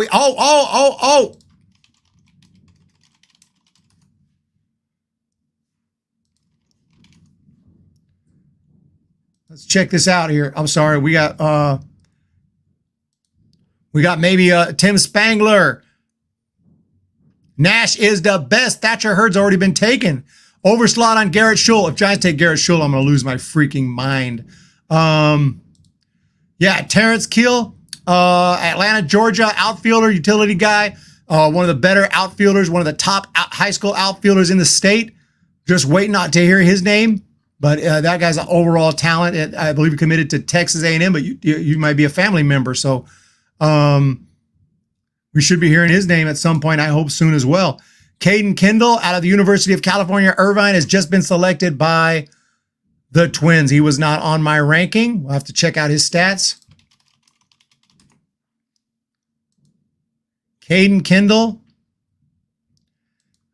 Let's see here. Outfielder, University of California, Irvine. 387 batting average this year. 1,069 OPS. 6 home runs. Just 1 steal. But looks like an excellent hitter right here. Very nice pick right there. He was drafted actually last year by the Cardinals. And he had a solid year this year to be drafted again. Giants are coming up. We're at 159. Giants are at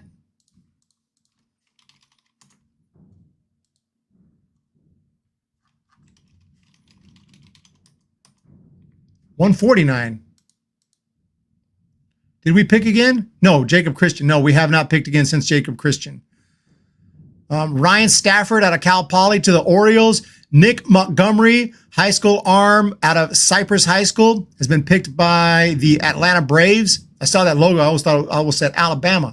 I'm at my college mind right now. College high school mind is working. So I'm sorry. I'm trying to check up on the Giants here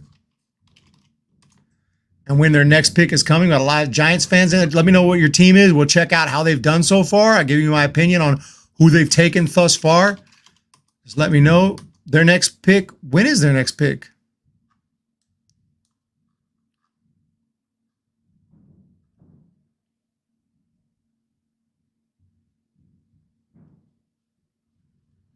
Well, they'll have the 13th pick every round after this. So they'll have the 13th pick of each round going forward.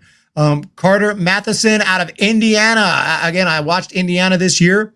This is an outfielder right here. Indiana didn't have a whole lot of pop from what I can tell, but he is a speedy guy. One of those, he's not small, but he's not like especially big, but he's very fast. Carter Matheson, and a good bat, a good potential leadoff hitter of the future. William Schmidt is not gonna be drafted this year. I withdrew from the draft. He's like, don't even bother. William Schmidt is not going to be drafted this year. Not going to be drafted this year.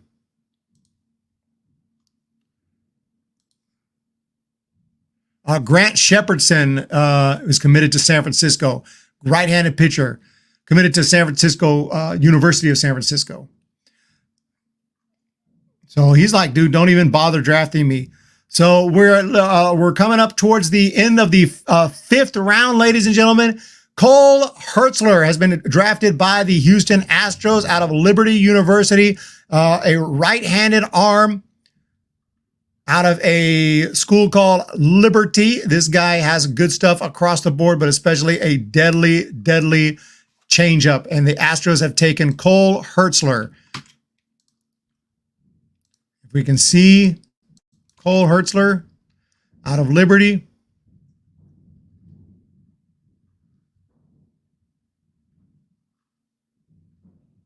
There he is right here. I think. I don't know. I can't seem. I don't know. I think I can't seem to find him. But anyway, we got to move on. Connor Foley. The draft is flying along here. Connor Foley, another pitcher out of Indiana, right-handed pitcher. A lot of Indiana's killing it this year. How many Indiana? Look at 1, 2, 3, 4 pitchers out of Indiana.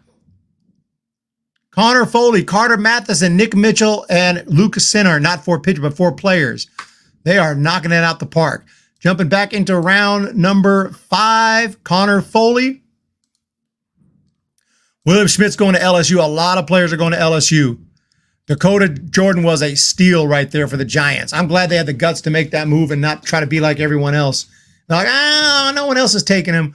There must be something wrong. No, dude, you take him. Dakota Jordan falls to you, you take him. So it's almost like the Giants had a second round pick because he could have easily been taken in the second round. Easily. It wouldn't have thought anything of it. If the Giants had a second round pick and they took Dakota Jordan, I would have been just as excited. So the fact that they don't have a second or third round pick and still got Dakota Jordan, and there's still some dudes. Dax Whitney was mentioned in the chat. He's my 136 prospect. He's still out there. There are some guys from Wake Forest still out there. Jack Winay is still out there. Owen Washburn from Texas Tech is still out there, I believe. Lots of good players. And speaking of Texas Tech, gosh dang it, I forgot his name offhand. Let me go to my ranking. Gavin Cash, my number 80 prospect, a quick left-handed swing first baseman. He could be a superstar, all-star first baseman, in my opinion. I'm waiting for Gavin Cash to get taken. Garrett Schull is on my list. Here's Gavin Cash at number 80. Garrett Schull, I have at 96. I made this list and I never changed it. Once I made it, I just kept it, even though some of these guys have moved up. I think Garrett Schull moved up since I made this, but I personally watched him play. He's an absolute machine. And there's some guys, some Division II dudes and some guys that I've spoken to and talked to and who are really, really good. They're not in Power 5 conferences, but I would love to see the Giants take a shot on some of these guys. Devin Fitzgerald has just been drafted by the Texas Rangers out of Stoneman Douglas High School, a shortstop, a power first shortstop. He's a smaller guy, but he's got big pop. He's 5'10", but sorry, I forgot the word. I've committed. Oh my God, committed to North Carolina State. Okay, let's move on to the 6th round. Josiah Romeo and Tanner Jones, both off the board right away. Tanner Jones from Texas A&M. Texas A&M got some studs that it's a loaded team, obviously. It's how they got so deep in the College World Series. Mayfield shortstop.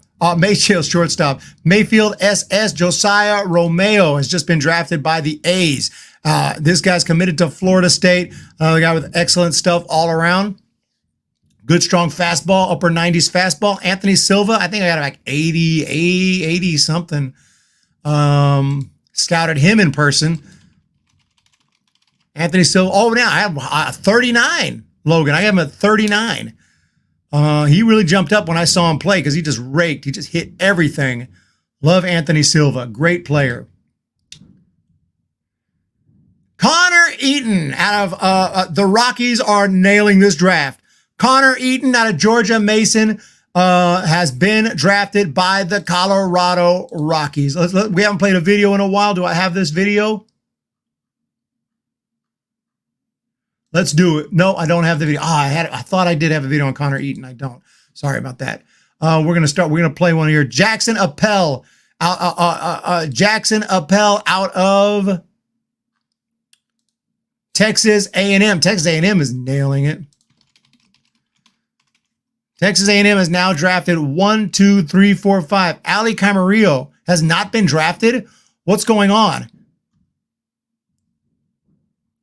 Evan Aschenbeck is a beast, has not been drafted. Ali Camarillo has not been drafted. So there's some really good arms and some really good players out of Texas A&M, but now Jackson Appel just fell off the board. We're in the 6th round. Silva's out there. In fact, TCU, has he been drafted? No, he hasn't been drafted. Peyton Tolley is the only guy out of TCU, which I would make sense because Peyton Tolley's a machine. These are good players, though. But Anthony Silva, ranked 137, has not been taken. Has not been taken out of TCU. The Horned Frogs. Okay, Damian Garcia out of Florida Gulf Coast University. Shout out to Florida Gulf Coast.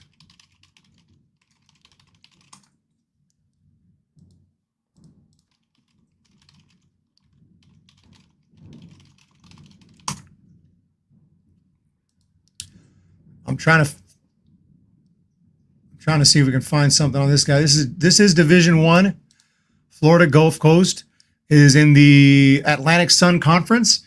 He started 8 games this year, 3.03 ERA, but 71 strikeouts and 59 innings for Davian Garcia. Josh Kroos out of Cincinnati has been drafted by the St. Louis Cardinals. Josh Kroos, St. Louis Cardinals. University of Cincinnati. 340 batting average this year, but he was hurt. He was, wasn't he hurt? No. I take that back. I'm thinking of someone else. 317 batting average this year, 19 home runs for Cincinnati. Tim Spangler, Giants are allocating money for forfeited picks, and Jordan may be another. Oh no. I'd love to see Silva and or Scholl fall to the Giants. Giants coming up.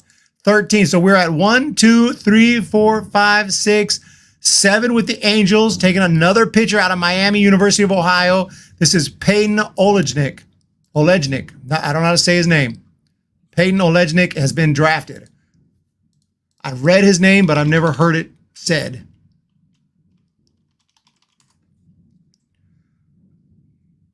Miami Redhawks. Here he is right here. Peyton Olejnik. Can we get the stats going? 9-1 record. 4.76 ERA. 84 strikeouts in 64 innings. He did give up 60 hits. He'll give up some hits.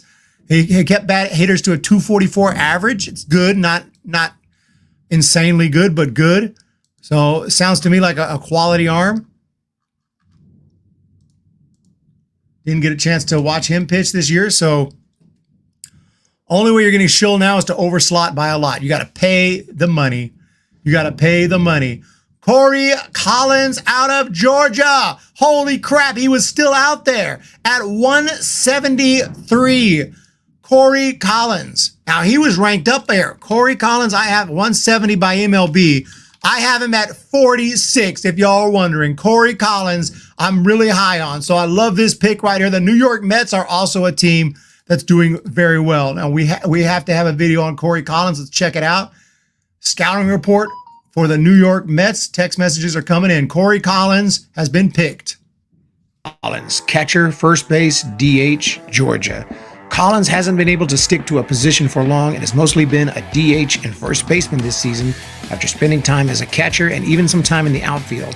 And while there may be some defensive concerns, his bat cannot be ignored. He has a smooth left-handed swing that generates easy power without much swing and miss at all. Through 194 plate appearances, he walked 48 times and struck out just 27, resulting in a .589 on-base percentage and .367 batting average. On top of that, he also has big power with 16 bombs and an OPS around 1,400. At 6'3", 236 pounds, he has the size, strength, and plate discipline to become an elite power hitter at the highest levels, and with the DH in both leagues, all 30 teams should show some interest.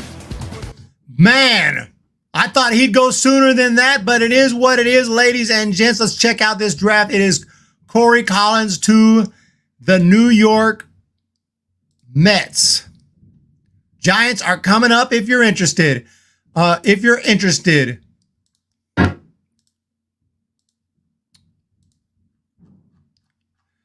And I know I am interested. Matt Ager, another really good arm out of UC Santa Barbara. I checked out UC Santa Barbara this year and scouted a variety. They got a lot of good players. UC Santa Barbara was one of the most underrated teams. What is going on?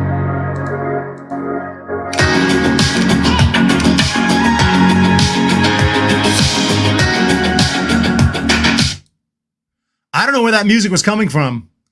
I don't know if you could hear it. Has Matt Ager been? Yeah, Matt Ager just getting picked. I did have him ranked high. UC Santa Barbara. Okay, here we go. Xander Darby, I got him ranked high. And a lot of these other guys are really good players. Ryan Gallagher is one of the most underrated pitchers in the country. Ryan Gallagher whoever drafts him, We can check out my list on Ryan Gallagher. I don't care. I got him at 91. A really good arm right there. So we'll see. But UC Santa Barbara's got some dudes. That's for sure. Okay, Caden Favors out of Wichita State, Woody Hedin out of UC Irvine, and Blake Ada out of Kennesaw State in Georgia. Georgia's killing it this year. Other high school players and college players and high school players. This is a college guy. Blake Ada has been taken. Loud and clear.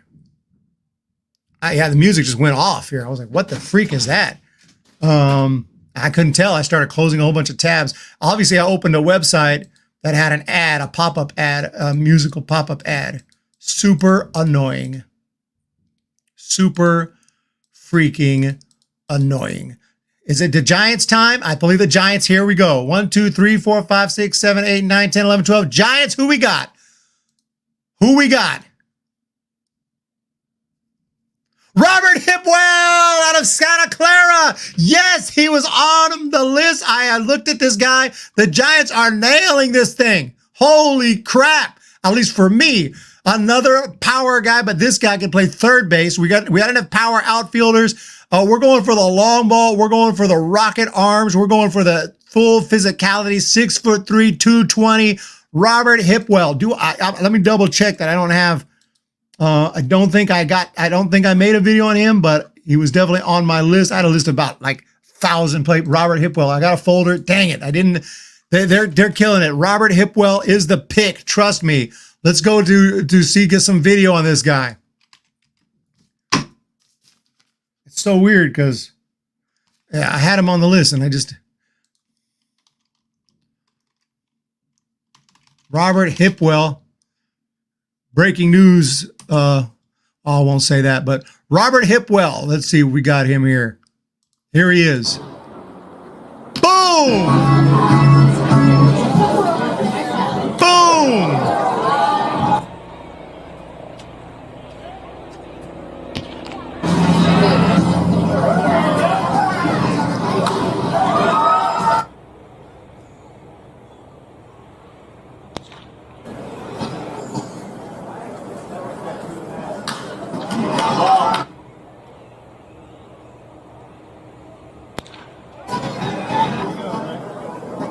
Look at that balanced approach. A little bit of a coil there, getting ready, and then full power right there. Look at that bat speed. Bam!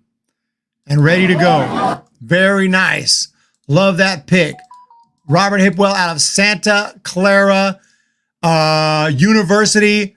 He is, if you guys remember, we've had someone from that school named Randy Wynn back in 2007, 2006 era. Who hit 300 for the Giants. But Hipwell, a left-handed hitter with serious power, quality at bats, draws a ton of walks, limits strikeouts. So some concerns about his defense. I do not give a crap. If he'll get better defensively if he has any problems with that. Darian McDowell, we have a Division II, my number one ranked Division II player in the country. I did not know if anyone would take Darian McDowell. The Padres, oh man, if the Giants took him, I would have lost my mind. Darian McDowell off the board. Darian infielder, West Florida.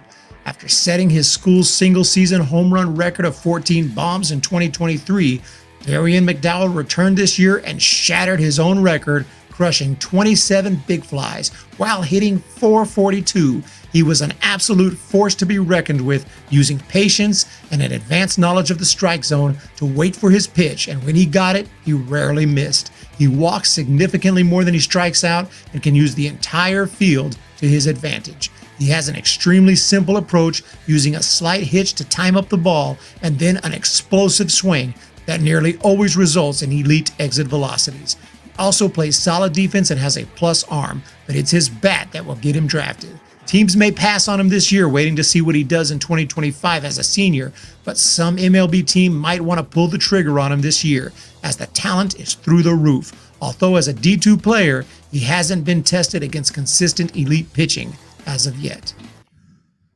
Well, he will be now. So I love that pick right there by the San Diego Padres. They have taken Darian McDowell, and now the UC Santa Barbara I just talked about. They're watching my stream.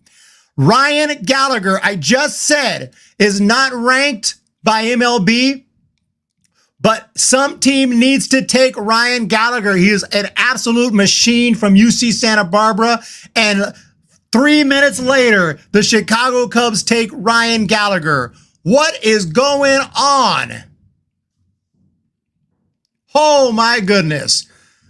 Darian McDowell, University of West Florida. I believe it's the first Division II player taken, I think, out of the University of West Florida. Amazing.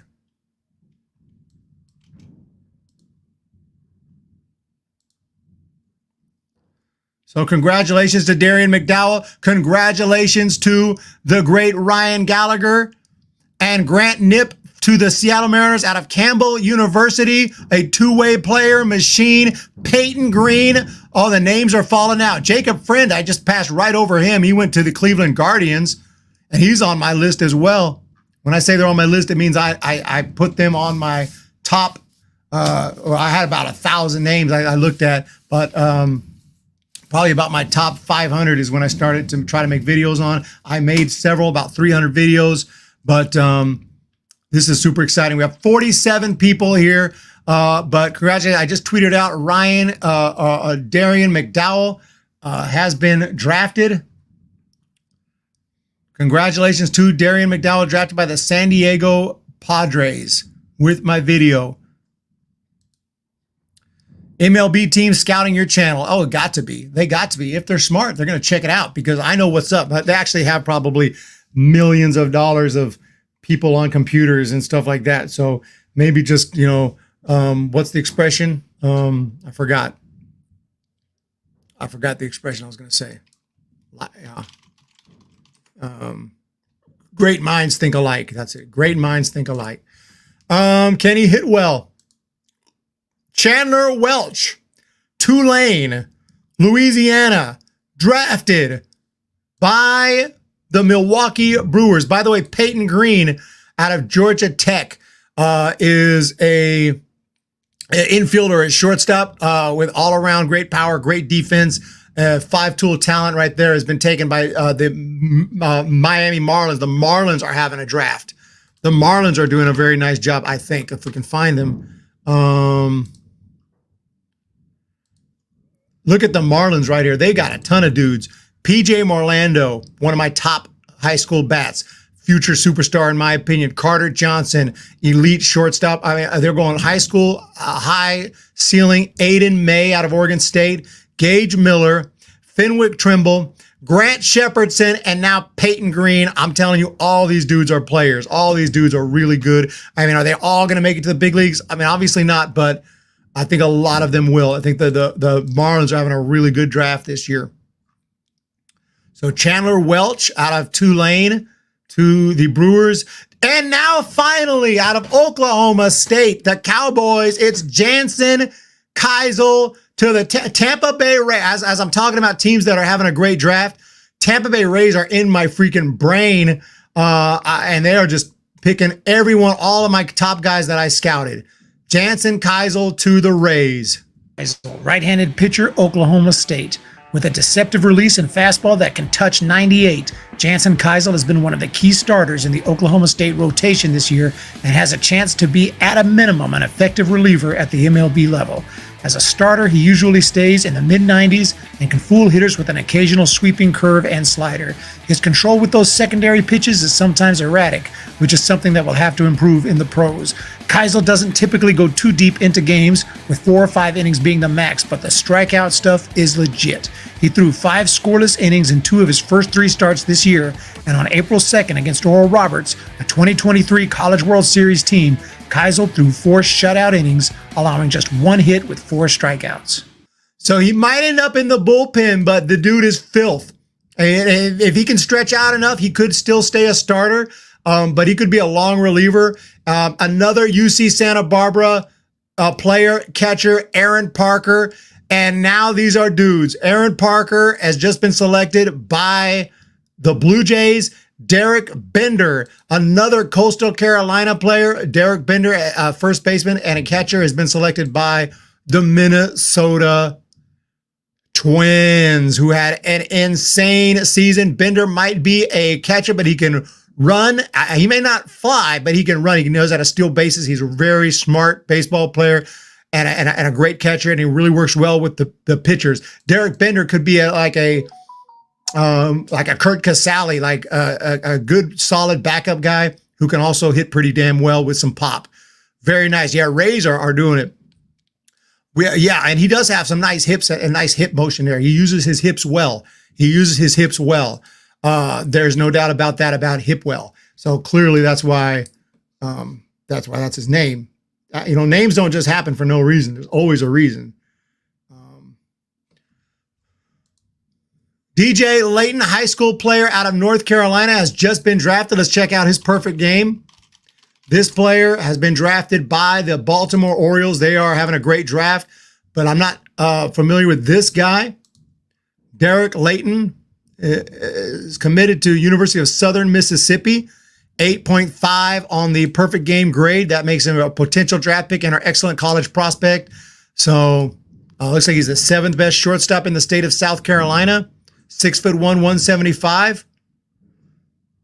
He has 91 fastball velocity, so he can throw. He's got a freaking arm. And a lot of people say 91. This day and age, that may not be that impressive, but trust me, if you can throw in the 90s, you have a rocket for an arm. Back in the day, this for a high school kid throwing 91, this would have been like freaking Nolan Ryan. But nowadays, everyone's throwing 100. So it is what it is. Hum hit well. Yes, Dennis Butler. Dennis Butler, the third D1 player. Who are you? What's going on?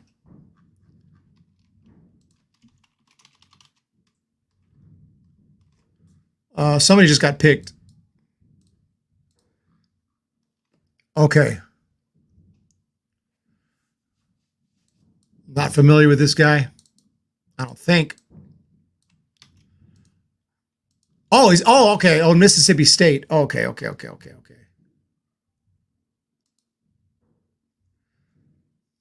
I watched Mississippi State this year, and apparently this guy didn't pitch in any of the games I watched. So he went 1-2, 3.35 ERA, 5 starts in 20 appearances, 50 strikeouts. But for whatever reason, this guy fell through the cracks for me. But the Dodgers have taken him. Ethan Bagwell. This guy did not fall through the cracks for me. Ethan Bagwell is a pitcher out of Collinsville High School. He's committed to Missouri, and he is absolutely fantastic. He does hit 97. Let's go back here to the draft here. Ethan Bagwell can hit 97, can touch 99, but just filthy stuff all around. God, for some reason, I was thinking he was already gone. Like, some of these guys are still out there. It's insane that some of these guys are still out there. I got a folder for him. I didn't make a video just yet. Where do you rank Jared Jones? Jared Jones? Oh my God. Why is he still out there? I got him at 145 out of Louisiana State. Massive upside. If you want, like I said that in my video, I talked about how Jared Jones, if you want someone like in the 5th, 6th round who has potential to be a super freaking star, a first round talent, but it kind of fallen through the cracks. He's not getting a lot of attention because he's not like super athletic. Yeah, he's not out there flying. He's not out there, diving catches Superman, but he has massive power and bat to ball skills. So Jared Jones, I got at 145. Right now we're at 192. Any moment now, he could be taken. Cody Shojinaga from Kansas has been taken by the Phillies. But I love the Ethan Bagwell pick. Yeah, MLB Network might be off of the draft by now. We're going strong on the Hum Baby Baseball channel. We're going strong. We don't stop till we stop. We're actually going through the 10th round today, is it? We ain't stopping. Seminole State, Oklahoma, Caden Powell out of Seminole State. Hold up a second.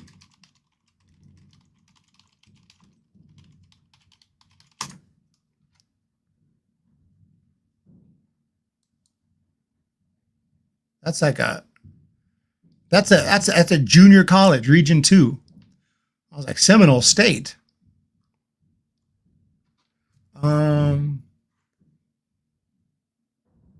I'm looking at yeah, okay, so it's a college produces quite a bit of talent, but not much of it makes the big leagues here. This is everyone taken out of Seminole State.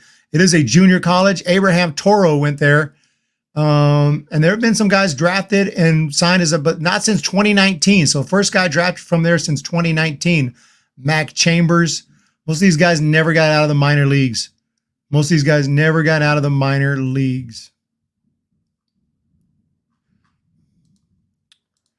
Caden Powell out of Seminole State. Mason Marriott out of Baylor. Another Baylor arm right here. Christopher, what's going on? Arnold, which one? Arnold Abernathy? I haven't heard him get drafted yet. He is still out there. Jay Abernathy, his name is Arnold. I don't know if that's who you're talking about. He goes by Jay, I think is his middle name or his nickname. Apparently still out there. Abernathy's electric, man. There are dudes out there. Texas Rangers take Garrett Horn, another Liberty University pitcher. Garrett Horn to the Rangers. We're moving on to round 7. Round 7. Nolan Schubart has not been drafted yet. Is that Oklahoma State?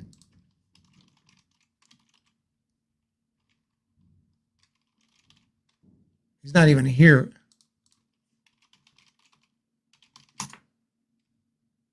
Yeah, Oklahoma State power hitter. That beast.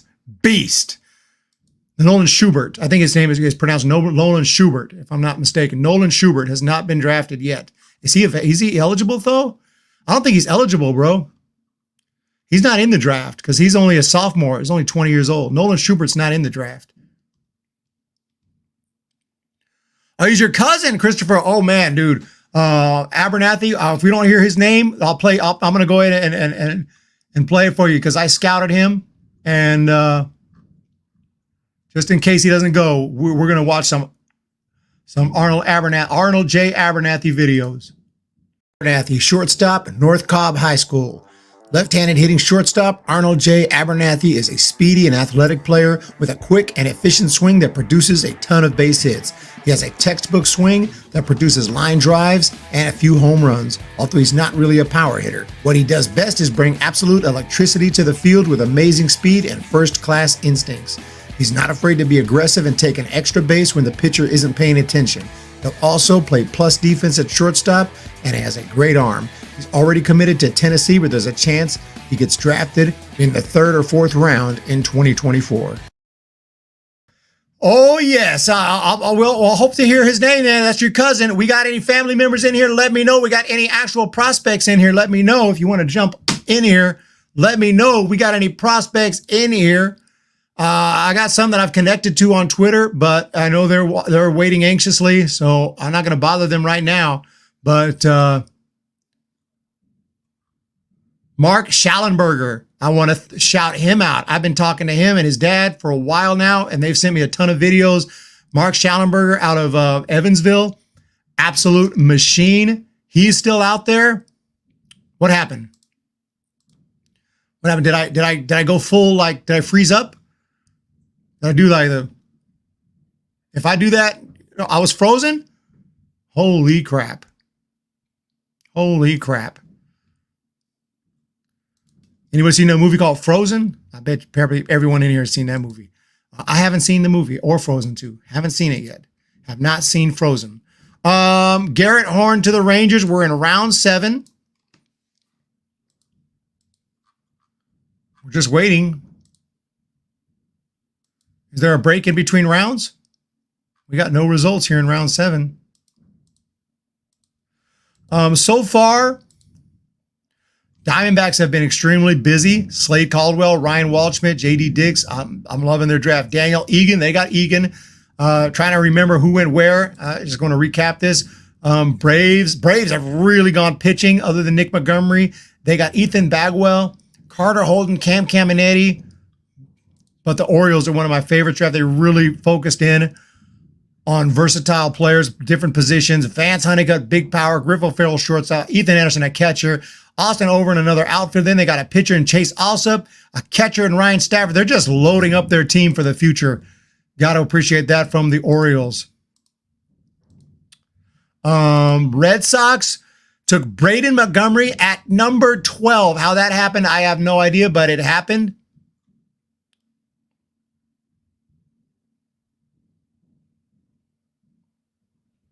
Oh, they're doing breaks between rounds. Nathan Numbers. How long is the break? Because we're ready to go. Peyton Tolley, Brandon Neely, Zach Earhart out of Oklahoma State. We saw that big power hitter, big bat, amazing hitter. Brandon Clark. The Cubs, Cam Smith right off the bat, Cole Mathis, Ronnie Cruz.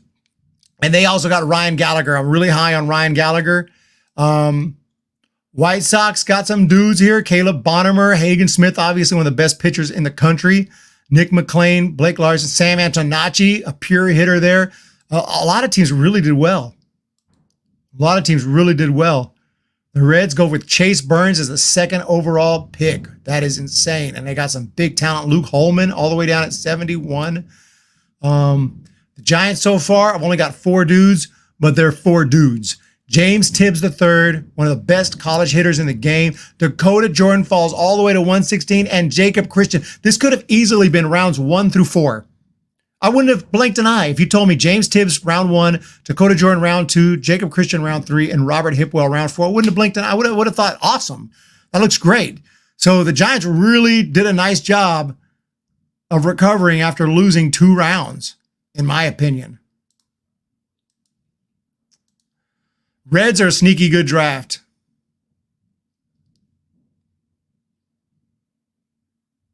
Christopher Boykin. You want to join in the boxes? You want to join? You want to jump on the show? You got some insight? Are you a prospect? You're a prospect, dude. Are you a prospect? I think you're a prospect. Nathan Numbers.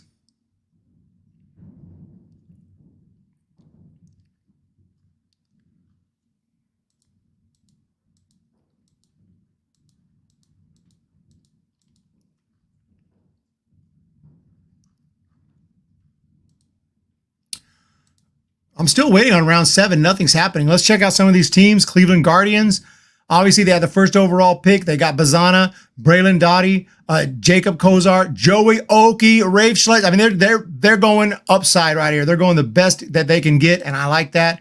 But the Rockies did a really good job to get Charlie Condon, Brody Brecht falling all the way to 38, Jared Thomas, Cole Messina, Blake Wright.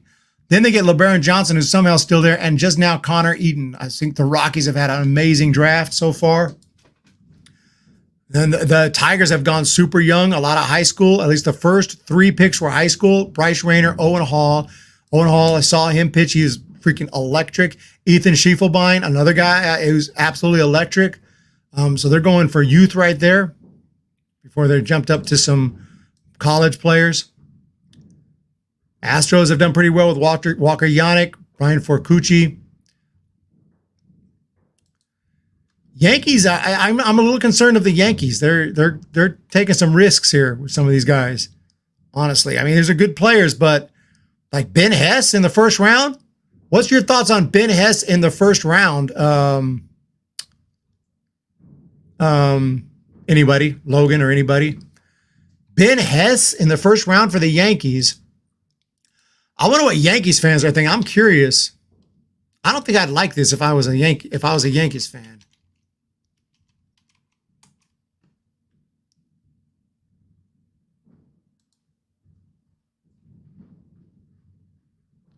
Yeah, right off the bat, not a fan of this pick.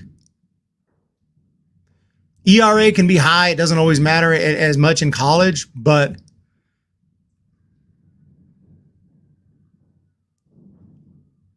there's just a ton of right-handed pitchers, not a lot of diversity in positions.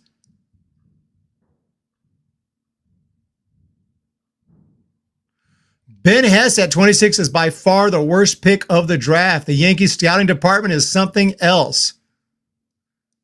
deems them loser. Holy crap. The biggest loser. This will just be number 2.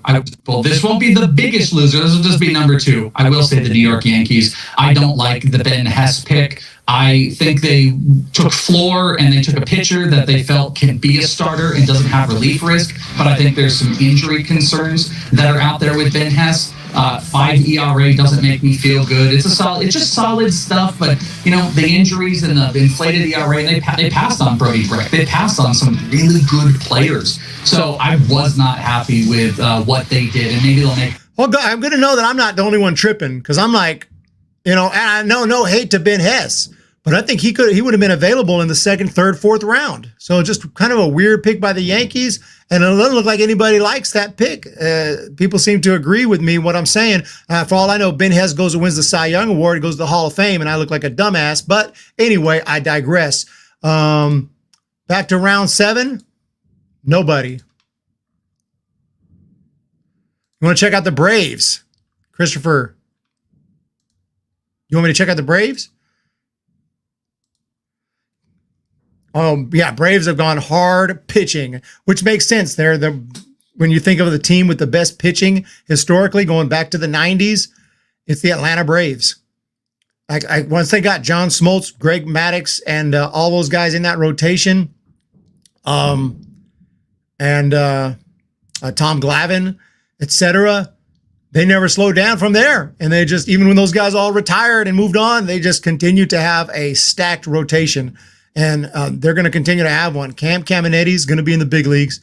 Carter Holton is awesome.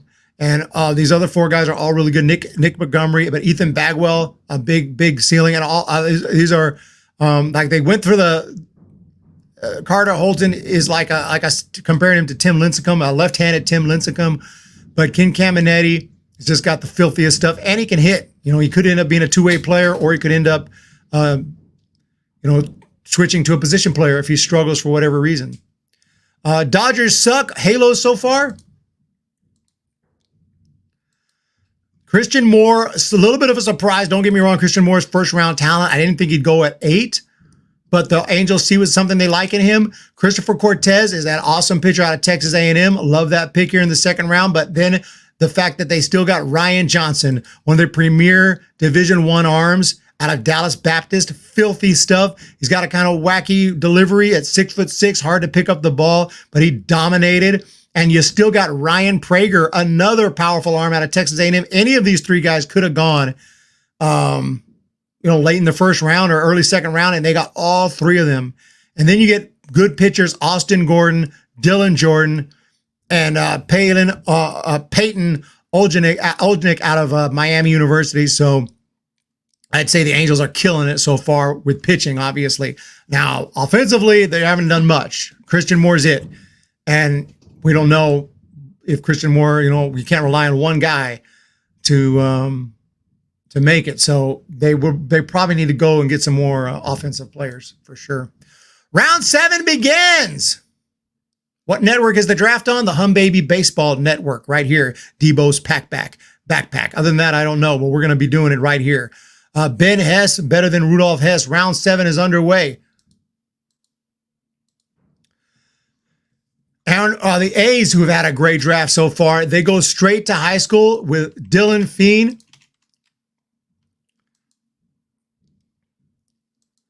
Committed to UCLA. He got a 10 out of 10. That's not easy to get at Perfect Game, a 10 out of 10. And I thought he was a catcher. He's a catcher. Switch hitting catcher right here. Dylan Feen. But I guess he can play a little first base as well. California prospect right here. He doesn't have the strongest arm known to man, but it's pretty damn powerful. He can pitch as well, but he won't pitch at the higher levels. Dylan Feen, committed to UCLA, but he's got a bat. He can swing it from both sides. Very nice pick right there from the Oakland A's to start the 7th round. We're underway here. I think the A's have killed it. The A's have killed it. And the Royals have done pretty well right here. Dennis Collarin out of Northeastern, a tall 6'3" guy, right-handed pitcher with an elite, disgusting fastball, and it stays around 97, 98, and oftentimes will top 100. Probably going to end up in the bullpen as a pro. In fact, he maybe was mostly in the bullpen even in college this year, but we'll look at his stats. I think he pitched mostly out of the bullpen. Yes, he did. 4 starts. See, Hombre Baseball, we're prepared right here. 4 starts, 20 games. So he only made 4 starts. He's mostly out of the bullpen. He's going to be a bullpen arm. His ERA looks pretty ugly, 7.97. But ERA doesn't always mean a lot. They're facing college bats. Things can get out of hand, especially when you're going to have control issues. He did walk 18, but he struck out 46. Give up 41 hits is a little concerning because he gets to a point, he gets to bad counts a lot, gets to 3-1 counts, has to give in with the fastball, takes a little off it to get it over the plate. So he's just got to get a little more consistent. He's got the stuff to be filthy and put up good numbers. Very nice pick right there from the Kansas City Royals. Number 3 in the 7th round. And another LSU play. LSU's getting everyone. LSU is getting drafted. They got tons of it seems like half the high school players who get drafted are on their way to LSU. But Fidel Ulloa has just been drafted. He pitched at San Joaquin Delta College in Stockton, California before he went to LSU. So local, kid from Lodi, California. And so congratulations to him for being drafted. He went to LSU this year in the SEC and struck out more than a batter per inning, and he's got some nasty stuff. Pretty much pure bullpen, I think, but we'll see. Pitcher time for the Giants. We'll check out the Cardinals here. Phil Fox has just been selected by the Chicago White Sox out of Pittsburgh, out of college. So congratulations to him. What was the question? I just got here. Cardinals picks. Let's see. Okay, first of all, they got J.J. Weatherholt at 7th overall. J.J. Weatherholt could have went 1st overall. Brian Holiday is one of the best locators as far as a pitcher. He hits his spots. He's very accurate. He doesn't blow. He's not hitting 100, but he's very, very, I can't think of the word I want to say, but it's just very good at locating the ball, kind of like a Greg Maddux style. And his breaking stuff is just dominant. Hits the corners, on the black all the time. Crafty guy. Very crafty pitcher is what I was trying to say. And then you have, dude, I literally drafted all these dudes in person, except J.J. Weatherholt. I was going to go. I had tickets to go to a West Virginia game when West Virginia was on the road a little closer to me, but he was hurt. He had a hammy, so I didn't end up going. But Ryan Campos is amazing catcher. Love that. Braden Davis, top pitcher from Oklahoma.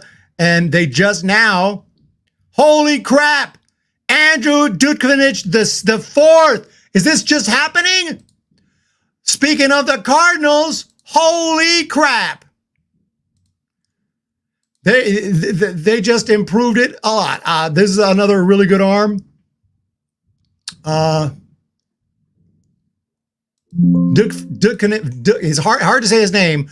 Dutkovich, I think something as I've heard it pronounced and I've seen him pitch. Absolute filth right here. Out of where's he out of? Out of Vanderbilt. I thought I had a video on him, but I'm not finding it.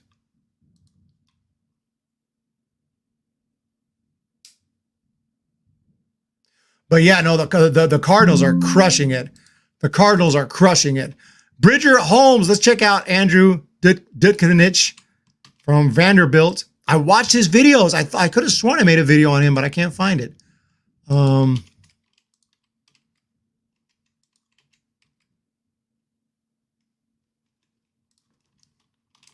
Part of the Vandy boys.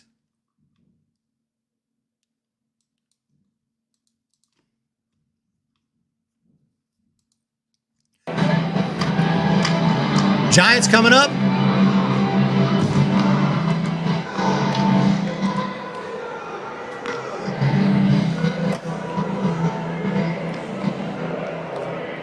This is Dutkovich. Yeah, Dutkovich. I think it's Dutkovich.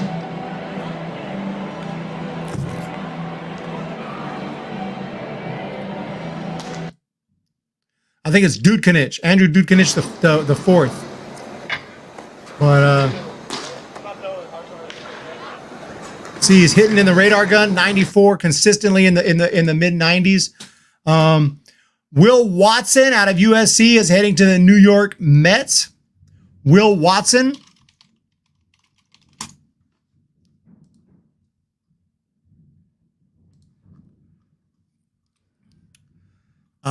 16 games this year, 9 started, 50 innings, 46 strikeouts, 3.93 ERA. Good solid numbers for him. Dude can hit, bar none, 49. That list is on all on sale is phones. Did Hum Baby ever grow to be Hum Adult? Not just yet. Not just yet. We're still Hum Baby, maybe someday. So we're underway here in the 7th round. Interesting names here. Connor Wheatgriff out of Minnesota has just been taken by the Pittsburgh Pirates. There are still some dudes I think that a lot of the high school guys they're giving up on because it's like they're not going to sign. So far, it's 100% college other than Dylan Feen. In the 7th round, it's 100% college. They're getting scared that these high school guys are not going to sign. They've tapped now into the University of Minnesota. This guy had an ERA under 1 in the Summer Ball League in Minnesota. He had a 4.04 ERA, 78 innings, 74 strikeouts, did give up 81 hits and walked 26. So he needs a little bit of work. He need to clean that up a little bit, but we'll see how he does in his minor league career. Hum Babies never grow up. Stuck in Lodi again. Creedence Clearwater, CCR all the way. Giants are coming up. We're at 1, 2, 3, 4, 5, 6, 7, 8, 9. By the way, speaking of high school, I said they're not going to take high school. They just did. It's Cameron Sullivan, a right-handed pitcher out of out of Mount Vernon. He's actually committed to Notre Dame. Good heater, touches about 96, 97-ish up in there, but that's his best pitch. He also has a good slider, good changeup. Just got to work on his control. And he'll do that either in college or in the minor leagues, depending if he signs or not. Spell correct, hit me like Peter Pan. So Cameron Sullivan is a good pick. We'll see if he signs or he goes to Notre Dame. I'm signing for $279,000. I'm signing. Okay, Jackson Strong has just been selected by the Detroit Tigers. This is a college, actually he's an outfielder. Let's check him out here. Jackson Strong. I know that name, and I'm going to have to look up his stats. Left-handed hitter, left-handed arm. 48 games, he hit 350 with 11 bombs, 1,100 OPS. There are dudes that have stats even better than this in Division I baseball who I'm hoping get drafted. Haven't heard their name just yet. But I'm waiting here. And one of them I've talked about before. Mark Schallenberger is one. There's a few others on my top 100, top 200, top 250. We're waiting to hear their name. And I'll hit them up on Twitter with congratulations if it happens. Will Turner out of South Alabama has been drafted. We got the South Alabama poster behind me. Will Turner.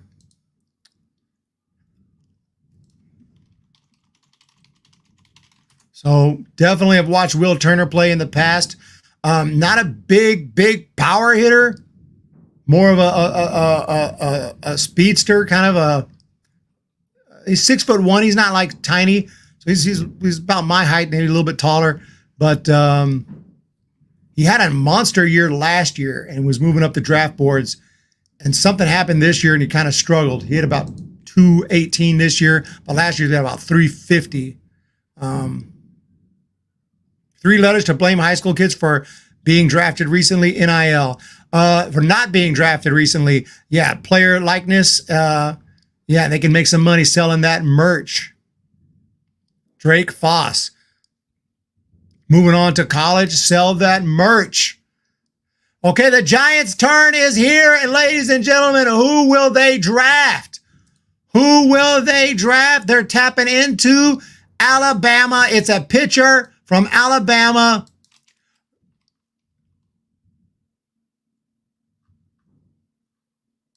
This is a two-time JUCO All-American and ended up going to Alabama, transferring to Alabama, named Greg Farone. And we need to see how he did at Alabama this year. I know this dude was filthy when he was in junior college. I think if I'm thinking of the right guy, we're going to find out. He's only been at Alabama 1 year. No, he went to Louisville. He went to Louisville last year. Okay, Alabama this year, 5.27 ERA, not the best ERA, 68 strikeouts in 71 innings. He gave up 15 home runs in 71 innings, though. So the stats don't look that great at Alabama, to be quite honest. He gives up a lot of home runs. This guy's given up 24 home runs in 122 innings. So not really sure, but he is 6'6". He's super tall. Of course, if we want super tall, we got a guy by the name of Sean Jelly, who's about 6'11". So we got that on lock. But anyway, this is the first one I'm not like through the roof about, but we'll have to look at some footage. I think this is a guy who was one of the best like junior college pitchers at one time. Ended up going to Alabama. I think just trusting the coach's plan and just believing in each other, going out there day in and day out and putting the work in each week. And there's always room for improvement. So what are you guys looking to work on in the midweek and practices leading up to the weekend?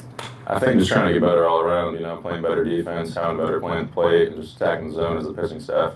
And speaking of, pitching staff has been lights out so far. So what can you say about that group's progress through the first week? I think everybody's improved from week one. I think we all look good. Okay, that's him talking. Now let's check him out. Whoops. Take their leads. And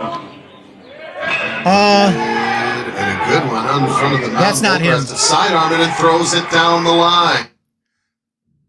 Is this him here? This might be him. Still only one out. Here's Michael Gunning, and he drives one to the gap and right center. I think that was him right there. Well, we'll have to check out some footage, but the draft is moving on, so I'm going to jump back here. University of California, Irvine, Miles Smith has been drafted by the Cincinnati Reds. Kai Roberts out of Utah and Wyatt Parliament out of Virginia Tech out to the New York Yankees. Who was at Rutgers, former Rutgers arm. Pitcher time, you're right. Pitcher. Well, actually, got a couple outfielders here, but yeah, for the Giants, we took up pitcher. Even Ivan Bethor from UC Santa Barbara, another UC Santa Barbara player, this time an outfielder. UC Santa Barbara, I told you, is stacked. They're going to get a ton of draft picks this year, guys who are not ranked, but this is a dude with really impressive power. Hit about 15 bombs this year. Drove in a bunch of runs. He needs to work on his walk rate a little bit, but good defensive outfielder. Has just been taken by the Chicago Cubs at number 212. Okay, now we got to think about, yeah, Jared Jones is out there. Is Colby Shelton out there? I'm trying to remember, like now it's getting late in the draft. Colby Shelton out of Florida has not been drafted yet. What is going on? He hit 45 home runs at Florida. He is a good shortstop, smooth infielder. He can crush the baseball. Why is this? Jared Jones is still out there. Colby Shelton is still out there. Holy crap. There are some dudes out there. Who else is out there? Did Carson Wiggins get taken? Yeah, he got taken, right? Carson Wiggins is still out there. Maybe he must be going to college. Carson Wiggins is one of the best high school pitchers in the country. I was like, no, did I forget where? Like he must be. He's going to Arkansas. It's pretty much done deal. He's going to Arkansas at this point in time. Michael Snyder from Oklahoma. Is he even on the list? Yeah, here's Michael Snyder from Oklahoma, 6'3", big power. I tweeted out, this is a dude the Giants need to think about in the later rounds. He's still out there, absolutely rakes. I'm telling you, Zach Morris out of Duke, a dude who can absolutely rake, still out there. Abernathy, we talked about a little bit ago. Ben Rounds out of Harvard, still out there. One of the guys I've been in touch with on Twitter, Nate Stokeham. I don't know if you're here, Nate, but we need to hear your name real freaking soon. What's going on? Let's freaking go. Back to the draft. Mason Molina, Nick Brink. Ah, yes, Nick Brink out of University of Portland. Saw him pitch in Stockton against the University of the Pacific. Nick Brink gets drafted by the Marlins. Marlins are knocking it out of the park. Nick Brink is another guy who really hits his spots. Good location and good enough stuff. I think he could become a big leaguer. Brink, right-handed pitcher, Portland. Right-handed starter Nick Brink had a rough start to his collegiate career after barely playing as a freshman, then missing all of his sophomore year after Tommy John. In 2023, finally healthy, he completely dominated, going 6-0 with a 2.02 ERA, striking out 60 batters in 58 innings. This year, his fastball looked even better, hitting 95 with movement. He also has a deadly circle change, a hard slider, and a big curve, all which he controls very well. He started 15 games in 2024, going 10-4 with an improved strikeout rate of 11.7 per 9. He walked just 23 batters in over 99 innings of work. He doesn't have the nastiest stuff ever, but what he does have, he controls well, and he forces opposing teams to beat him, never beating himself by giving away free passes. For that reason, Brink has a good chance to land in an MLB rotation someday, although likely not as an ace.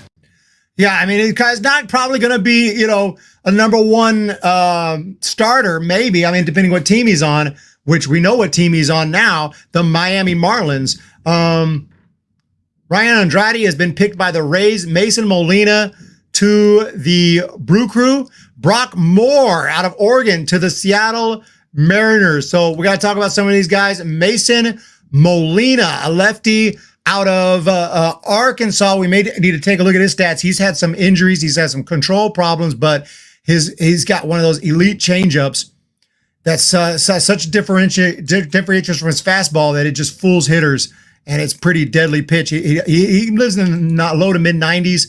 Good fastball, but his changeup is absolutely devastating. That's Mason Molina off to Milwaukee, and Ryan Andrade to the Tampa Bay Rays out of Pittsburgh. Pittsburgh, Pennsylvania, the Pittsburgh. So Andrade has been drafted, and he's another guy with really good stuff all around, a good fastball. And I believe, I'll look at his stats, but I believe he walked 1 million people, though. But I don't want to criticize the dude if I'm wrong on that. I looked at about 1,000 prospects, so I don't 7.86 ERA, 63 innings, 43 walks for Ryan Andrade. That's the problem with him. The strikeout is legit. Some guys just have to figure out not to walk people, and that's why his ERA is terrible. 7.29 ERA. Like, why would you draft this dude? Because he's filthy, but they hope to fix his control in the minor leagues. Austin Cates! Yes, yes, yes. UNLV. Finally, Las Vegas, Austin Cates has been drafted. Unfortunately, not by the Giants. It's by the Toronto Blue Jays. One of my top dudes, one of my top underrated prospects has gone. Austin Cates. Let's check it out. Cates, right-handed pitcher, UNLV. Although his name is not even listed in MLB's top 250 draft prospects, Austin Cates comes in on my list at number 66 overall due to an absolutely disgusting split finger that helped result in 107 strikeouts in 90 innings this season. Cates started 14 games for the Rebels and averaged 6.5 innings per start, showing impressive stamina, getting through 8 innings on multiple occasions and throwing as many as 114 pitches. Cates was never pulled before 5 innings. He has a large frame with a very strong lower half, and although his fastball isn't completely overpowering, it still clocks in the low 90s and sets up the splitter extremely well. He could add some more velocity in the minors, but Cates' value might be in staying healthy and eating innings somewhere in the rotation. He may not dominate every time out, but he rarely gets lit up and keeps his team in the game pretty much every time out. This is a dude. This is a dude, a Kevin Gausman style, like amazing splitter, and just it can be relied upon to go out there and give you a good outing. And he's been drafted by the Blue Jays, unranked by Major League Baseball, unranked. Taken in the 7th round by the Jays. Eli Jones has been drafted by the Twins out of South Carolina, another really good arm, and Carson Dorsey out of Florida State. I'm saying Austin Cates out of those three is my personal favorite because just reliable, goes deep into games. No major problems. Corsi will walk a bunch of guys. He can strike out dudes out of Florida State. He will walk a dude. He did play with the Savannah Bananas. Congratulations to Carson Dorsey. Elijah Hainline, not hairline, Hainline. Hainline, another Oregon State teammate of Bazana. I hope he picked some. Well, actually, I hope he didn't learn nothing from Bazana because he got drafted by the Oregon State Beavers. Oregon State. This is a dude with decent pop, decent bat, 280 batting average, 402 on base. He will work a walk. Strikeout rate a little bit high, but really good defensive infielder. Elijah Hainline has been taken by Oregon State. Pretty nice here. Jared Jones is still out there. All my dudes are still out there. Brett Sears out of Nebraska. I mean, there's a lot of guys. I mean, let's be honest. It's a big country. There's a ton of colleges, a ton of high schools, a ton of talent.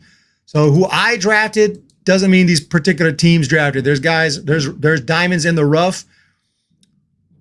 Brett Sears is a guy who went 9-1, a good starter, really good stamina. So a Nebraska guy who will probably stick as a starter. Could be a back end of the rotation guy in the major league someday, but he has got awesome control. And that's another really good pick. I was planning to make a video on Brett Sears. Didn't get it. I don't think I got around to it, but I'm going to double check because I made so many videos. I might have forgot, but Brett Sears is a good arm as well. I like Austin Cates a lot. And we're moving on here with Joel Dragoo, another Presbyterian College. This one is South Carolina. Joel Dragoo, outfielder. Drago! You guys seen Rocky IV, right? And this is the second. They haven't drafted from Presbyterian in years. Only had one player ever make the big leagues, and they've now had 2 players drafted, a pitcher and a hitter. This guy hit over 400, 18 home runs, 1,300 OPS, absolutely rakes. Let's see if we can find a video footage of this guy. So Presbyterian is knocking it out. This him right here? Under the radar hitter right here. Boom! What a sweet swing. A little natural. Just times up the baseball and just absolutely obliterated that ball. So another Presbyterian player has been taken. Pretty nice here. You can't teach big Tim Spangler. We're in the 8th round. 2 more rounds to go for today. Oh, we're in the 7th round. I'm tripping. We're now going into the 8th round. Joseph Sullivan out of the University of South Alabama has just been drafted by the Houston Astros. And we'll jump now into the 7th round. Sorry, 8th round. I keep tripping, dude. 8th round. I'm going to get a little drink of water here. We're talking for longer than I thought here. It's been freaking almost 3 hours. But it is what it is. We got to go hard here. So, trying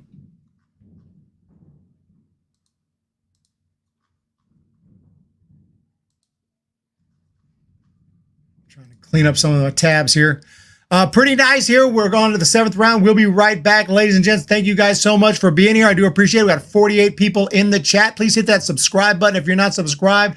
We cover prospects all year long at the Hum Baby Prospects channel and all baseball on the Hum Baby main channel. Here we do prospect videos, high school, college, and even minor league. Just because you're in the minors don't mean we give up on you. We're still following you all the way to the big leagues. That's the motto, right? We follow you all the way to the big leagues. Is that a little too wordy? Can we get something maybe a little bit cleaner than that in the chat? Can we help me out with that slogan? Something like that. Charlie Bates is not getting, no use getting hydrated. We'll be right back. I'm gonna get a drink, and we'll be in the 7th round. Give me one moment. Let's go. Where's Mark Schallenberger? Let's freaking go. Where's Charlie Bates? Let's freaking go. But most importantly, I'm out of dudes. Eric Parker. Where's Garrett Scholl? Where the heck is Garrett Scholl at? I think he's going college at this point. Rodney Green's been drafted, I think, by the A's. Just so many guys I'm waiting on. The list goes on and on and on and on and on. And I'm super excited to see. Giants are coming up here. Appreciate you live streaming this draft. The only place I can listen and watch a little while being here. I got you, Nathan Numbers. I got your back. I'm going to grab a cold water. We'll be right back.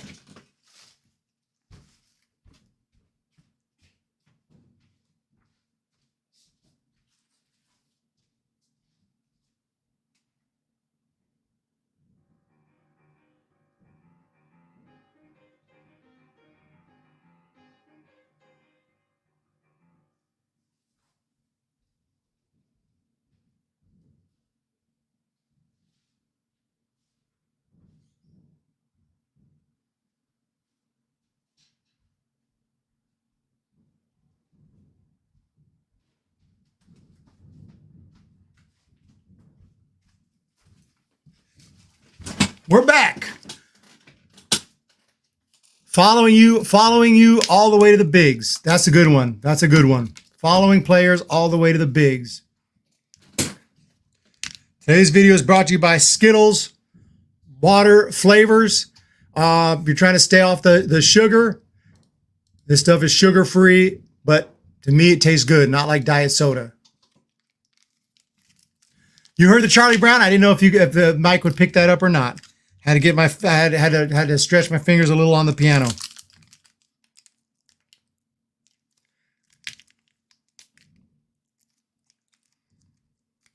We do it all here at the Hum Baby Prospects. We play instruments. We got a guitar right here. But we follow players all the way to the bigs. We're back. Here we go. A's. Davis Diaz out of Vanderbilt. And we're back. Nick Conti out of Duke. Another Duke player. Wait a minute. That must be a pitcher. Who's that? Nick Conti's a pitcher. You know how I knew that? Because I watched Duke and I didn't remember seeing Nick Conti in the lineup. So he must have been a pitcher this year. And he pitched only 7 games. So that's why he only pitched 6 innings this year. Interesting that they picked him out of Duke. Only pitched 6 games all year long. Actually, he's only pitched 18 innings in his entire college career. Nick Conti, what is going on? You chose a guy with only 18 innings in his entire college career over some of the dudes available, an ERA of 7.36. Very interesting. Why wouldn't you just wait for the 20th round if you liked him? I don't understand the logic in some of these selections, man. I know a lot of it's money related, you know, underdraft, over slot, under slot, trying to save money for later rounds. But, you know, he did pitch well in summer ball. Maybe they're looking at his summer ball stats. Ocean State, he did dominate summer ball. Anyway, that's an interesting pick out of Duke. I was like, I watched Duke quite a bit this year. I don't remember him. Luke Jewett for UCLA, drafted by the Colorado Rockies. The Rockies are having a freaking draft right here. A freaking draft. He started out in the bullpen. He earned his way into the rotation. He was one of their key guys, 6'4", 97 mile per hour heat. Good slider, good delivery. It's kind of a weird delivery. I'll show it to you. But first, Aaron Combs. Aaron Combs has been drafted by the White Sox. That's a White Sox name. He'll fit right in that pitching staff here. Luke Jewett.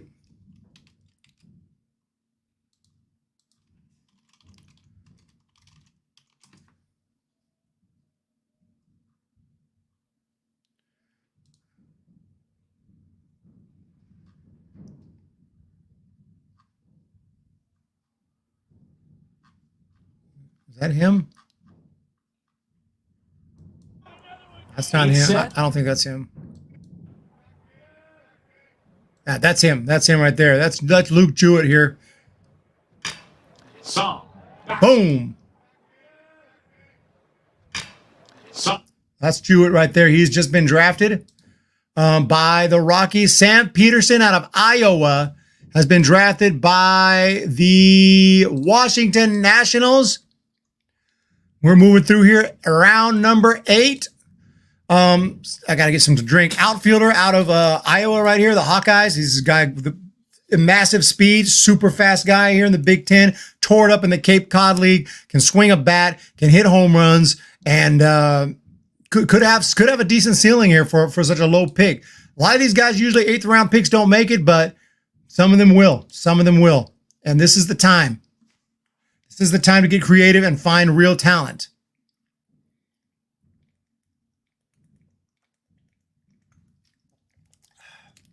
Oh my goodness. Okay, all college so far. Jack Finley out of Notre Dame. It's all college so far. Charlie Schultz, Charlie Brown, we ain't playing. Bar none 49. Logan, what's going on, Logan? Are you still here? What's going on with the draft? Where are these dudes at? We go to my top guys. Just because they're my top guys, like I said, don't mean they're going to be these guys as top guys. But I mean, I believe in the numbers. You go out there and you perform, okay?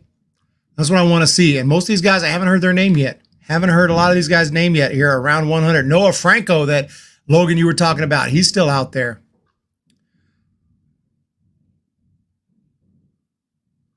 Is Eric Parker still out there? Eric Parker's still out there. Electric infielder. Probably he's going to college. I mean, a lot of these guys have a strong commitments, so you have to be afraid to draft them. You don't just draft because if you think they might go to college, and you're not going to get them anyway. Okay, should have another guy by now. No, Jack Finley's the last one here out of Notre Dame. Logan is here. Logan is here. What's up with these dudes? Randy Flores has been selected out of Alabama State University.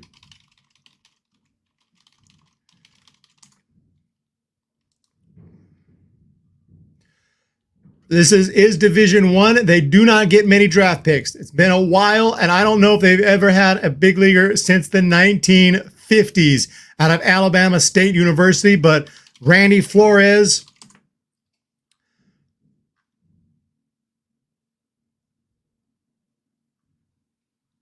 if we can find his numbers, not the big leaguer, but the Alabama State U product.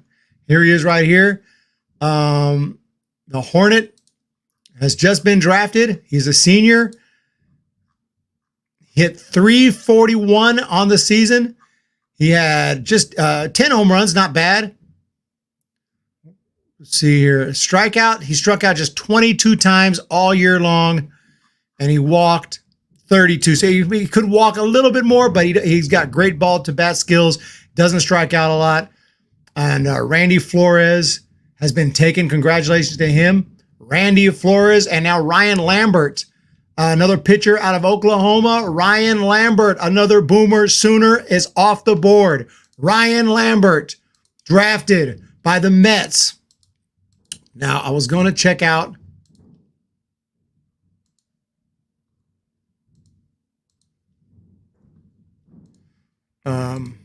Randy Flores.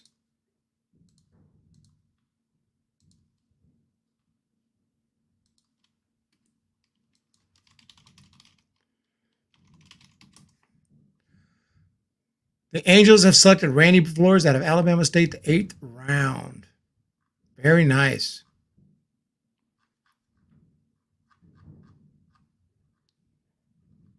It's not a ton of footage of some of these guys, but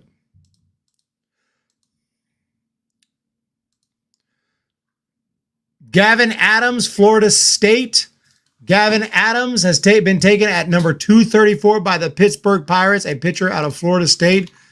And Florida State Seminoles. He's been around the block. He's been to several teams, several colleges, ended up at Florida State, but I have no idea what he did.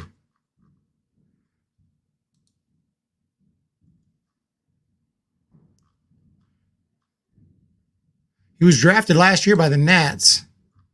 He didn't pitch this year at all. He's been hurt all year. I was like, well, what's up with Gavin Adams? There's a name I've not heard in a long time. A long time. Yeah, he's an interesting pick right there. We're seeing some really interesting picks here in the first 10 rounds.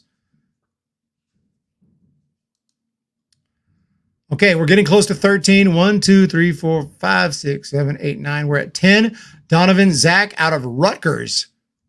None of these guys were expected to go this high, but we're at that point in time where it's just all over the place. You never know what teams or who teams are looking at. So Donovan Zach. The Giants are probably might take some of the dudes I've been talking about. They know what's up. They watch my channel. But he pitched at Rutgers. Went 3-1 out of the bullpen, mostly 4.11 ERA. This is Donovan Zach, taken just now by the Cleveland Guardians. Ethan Sloan has been taken by the Tigers. Wait a second. Isn't this Division II, Regis?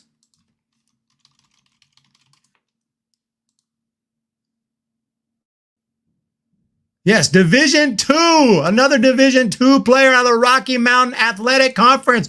Regis. Very nice. Congratulations, Ethan Sloan. I thought we were going to see a Sloan get drafted. I thought it'd be Ryan Sloan. Huge difference, kids. Huge difference. Huge difference, kids. Huge difference.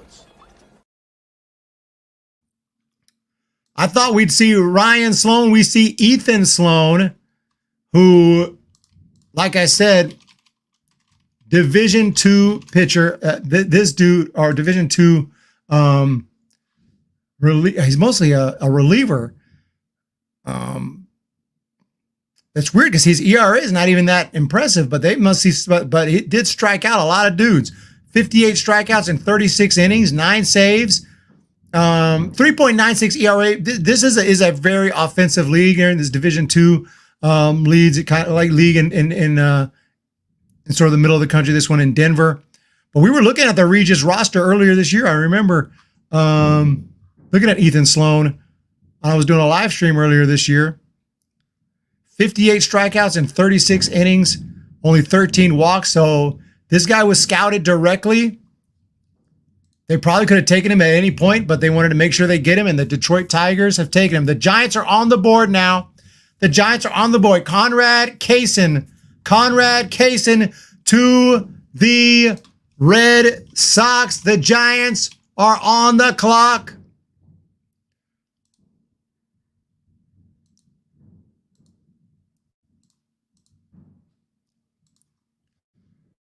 Ryan Sloan. Oh, Sloan already drafted. Okay, I forgot. Ryan Sloan was drafted already. Okay, see, I told you, so many players. Ryan Sloan did get drafted, although he might go to college. The Giants take Nico Mazza. Nico Mazza has been drafted by the San Francisco Giants out of Southern Miss. Is that right? Southern Miss? Yes, Southern Miss. And what we have here is a left-handed, actually, I'm sorry, a righty. Is a right-handed pitcher. He is a starter. Giants are going for rotation pieces right here. Good strikeout stuff. He's used to have control issues earlier in his career. He's gotten a lot better and had a really good year. He was one of their key guys. I think he was the Friday night starter this year. So Ethan Sloan by the Tigers. Not Nico Mazza. You threw me out. I was reading the comments. Nico Mazza to the Giants. Nico Mazza to the Giants. Luke Hayden to the Reds. We're back on track here. Luke Hayden to the Reds. Conrad Kaysen, a college guy, was drafted by the Red Sox, committed to Mississippi State, pitcher, sick stuff. Isn't he on my, he's on my list. Conrad Kaysen's on my list. Yeah, I got him at 148. Two-way player. This is my scouting report on him.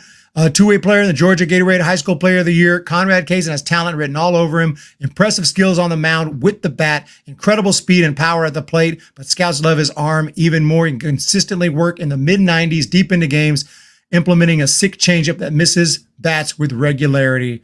The velocity difference is enough to make good hitters look terrible. He also has a nasty slider he's learning to control. Does struggle with command at times, but generally reverts back to that heat and can get outs when he needs them.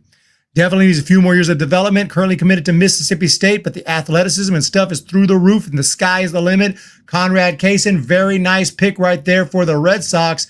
But the Giants take Nico Mazza at 238. The Yankees have taken Tyler Wilson out of Grand Canyon. Tyler Wilson. There he is on number 71 on my list. I watched him on ESPN Plus out of Grand Canyon in the WAC tournament and in some other games in the WAC. Really good infielder.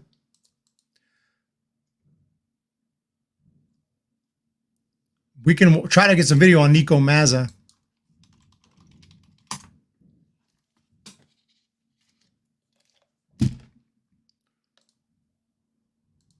Here he is. Game for the Golden Eagles. Boom. 5.90 ERA into this ball game for the Golden Eagles. High heat right there. Nico Mazza might be the best pitcher in the draft no one is talking about. Fastball, 92 to 94, cutter, slider, sweeper, and a changeup. Good movement, gets whiffs. Here he is here from David Seifert. Sharp second inning from starter Nico Mazza.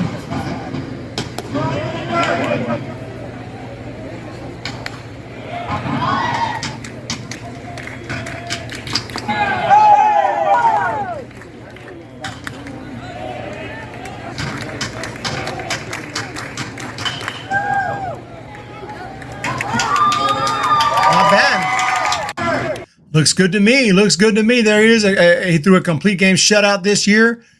There he is right there, number 23, Nico Mazza. Does he got a Twitter account?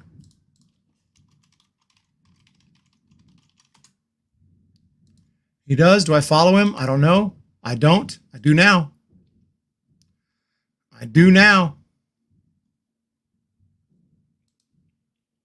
I do now. So Tyler Wilson to the Yankees, Edgar Alvarez to the Cubs out of Nichols State in Louisiana, and out of the Virginia Military Institute, Will Riley to the Mariners. We're at number 243. We're almost through 250 draft picks. This is crazy.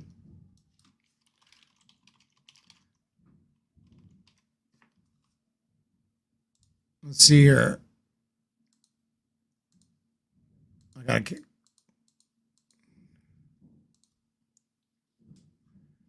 Logan, 37 people still here. 2 more rounds to go, ladies and gents. 2 more picks for the Giants. 2 more picks for your favorite team. Maybe more than 2 picks. There's still a few more teams here in the 8th round. But let's recap. Let's just recap the Giants here so far. The first 4 were just, I couldn't ask for more. James Tibbs III, Dakota Jordan, Jacob Christian, and Robert Hipwell. And then we have Greg Ferrone and Nico Mazza out of Southern Miss. But I wanted college arms after this, and we got 2 college arms after this. I can't complain about that. We have taken pure college. Pure college. That's what I wanted. All due respect to the high school kids. You know what? We want guys who are going to move quick. Giants need help. We need help soon. And we're going to get it with some of these guys. So I'm super excited about this. Now I don't mind if you want to take a high school kid as long as they're going to sign. But the Giants have done a nice job here. Otherwise, in the West, the Padres have crushed it. Cash Mayfield, Boston Bateman. These are 2 elite high school arms. They've gone a little more high school than the Giants. Cobb Hightower, another high school kid. Tyson Neighbors out of Kansas State. And then they got Cale Fountain in the 5th round. Holy crap. Sam Garcia has just been selected by the Milwaukee Brewers. Sam Garcia. Let's check out the scouting report on Senor Garcia, a great arm out of I don't see it here. I know I have a scouting report on Sam Garcia. What's going on? Okay, let's check it out online because I know I put up a video on Sam Garcia.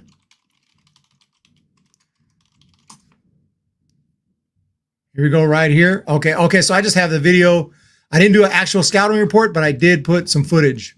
Ready, set, go. So this is Sam Garcia from Oklahoma State, taken by the Hum Baby baseball team. 6'4", 210, as you can see. And he's been selected by the Milwaukee Brewers. We'll check out the Brewers, too. The Brewers have had a good draft so far.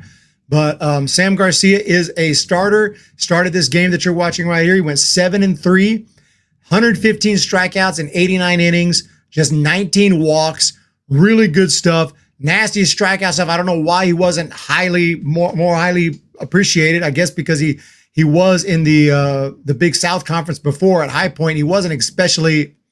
He was okay. He had a really terrible year in 2023, but Oklahoma State Cowboys saw something they liked. They let him transfer there, and this year he was just extraordinary. So Sam Garcia has been drafted. Respect the passion, bar none, 49. Appreciate it. So this is Sam Garcia. He's heading to the Milwaukee Brew Crew. In this game, he threw 7 strong, no runs, 9 strikeouts. This game was not too long ago.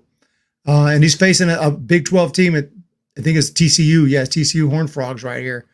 So Sam Garcia has been drafted by the Milwaukee Brew Crew. Jaden Volkler out of Northern Essex Community College, pitcher to the Tampa Bay Rays. Let's go back to, where am I?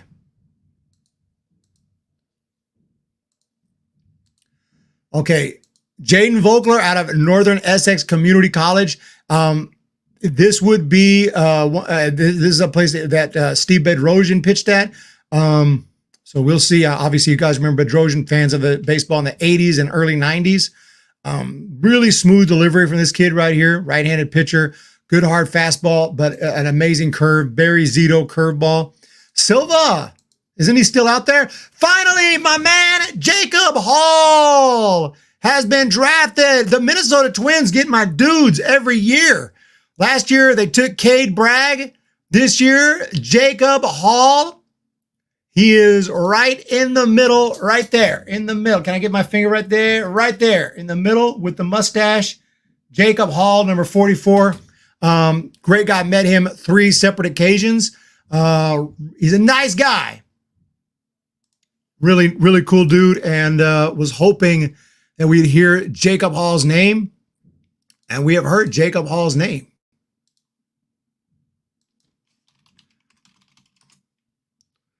So congratulations to him. It was just a matter of time. He had a great season. He helped Jacob Hall make it to the College World Series last year, helped them make it to regionals this year. He's their ace. He's their go-to guy. And he's the first guy out of Oral Roberts drafted this year. 10-3, 4.12 ERA. He threw a complete game, 110 strikeouts on 107 innings, 21 walks. He will give up hits from time to time, give up 100 hits. I mean, he's not like, the most electric pitcher of all time, but a very, very solid arm. And really loved what I saw from Jacob Hall this year. He has been drafted by the Minnesota Twins. But no, as for Silva, I don't think he's been taken yet. He has not been taken yet. I don't know what's going on with Anthony Silva. He is still out there. The Rangers. Okay, Malcolm Moore. Obviously, I'm a Stanford fan, so I'm through the roof. I love Malcolm Moore. He's awesome. Dylan Dreiling was a great pick right there in the second round. Casey Cook, big power potential, really good bat here. I love that. David Hageman from West Virginia in the 4th round. Devin Fitzgerald in the 5th round. Garrett Horn out of Liberty University and Rafe Parrish in the 7th round. I'm not very familiar with these last couple of rounds. Definitely love their first 3 picks, though. They crushed these first 3 picks. And David Hageman is a really good arm as well. We'll see with these guys. These last 3 guys they've gotten, they looked good as I looked them up here as we've been live. But I didn't personally scout those guys. But yeah, overall, the Rangers have done fabulous. Fantastic. Okay, Jacob Hall, Colin Tuft to the Orioles, and Brendan Tunick to the Dodgers out of Newman Central Catholic High School. The Dodgers seem like they're getting a lot of high school. Maybe not. Okay, they've only got 3. They got the first 2 were high school, Kellen Lindsay, Chase Harlan, and then just now another high school outfielder out of Newman Central. Maybe he's got a perfect game page. We've got to check out the competition at all times. You got a 9 on the perfect grade scale. 3rd best outfielder in the state of Illinois. Brendan Tunick has been drafted by the LA Dodgers.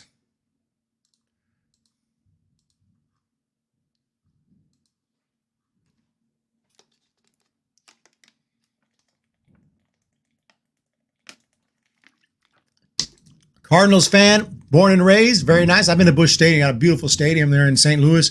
Wife is a Giants fan. Well, I mean, she obviously knows what's up, but that's okay. Logan Samuels has been taken from the University of Montevallo, Alabama.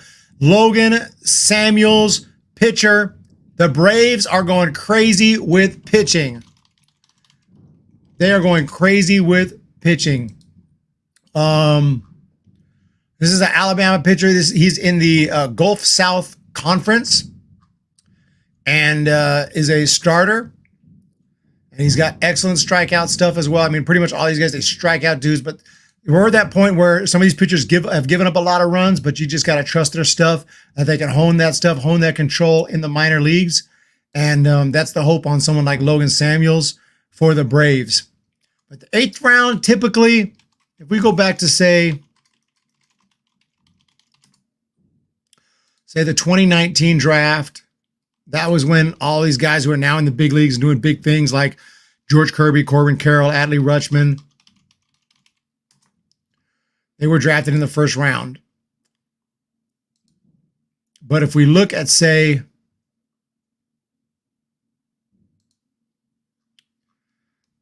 I'm trying to bring it up now. As you go down to the 6th, 7th, 8th round, less and less guys make it. This is the 8th round, 2019. You can see quite a few of them have made it, though. Brian Honig, just one game. Davis Daniel, 1 appearance. Or actually, pinch run or something. Blake Sable was an 8th round pick. Obviously, Giants fans know about him. Darius Vines, Xavier Curry, Nick Robertson has played a little bit. Drew, not a lot of success. This is just a couple years ago. Not a lot of success. Blake Sable is probably the most successful 7th round pick back in 2019. In the 8th round, Kalen Killian, Dominic Canzone turned out okay. Really, David Hamilton. So it's tough, man. Trying to find talent in these rounds. Blake Sable was a good one for sure. Turned out to be. Cameron Hill to the Phillies and Dylan Howard out of Radford, drafted by the Astros. And that's it for the 8th round. So Cameron Hill to the Phillies.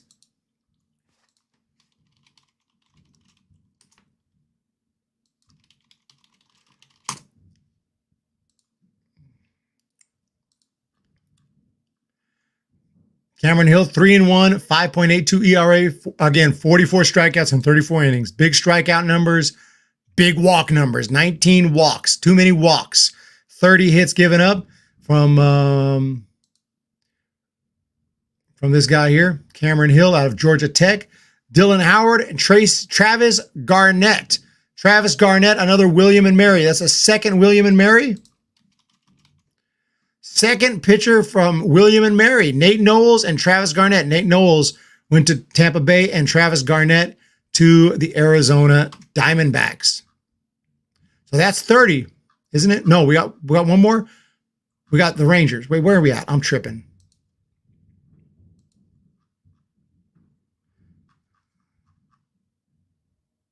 Astros, Diamondbacks, and Rangers.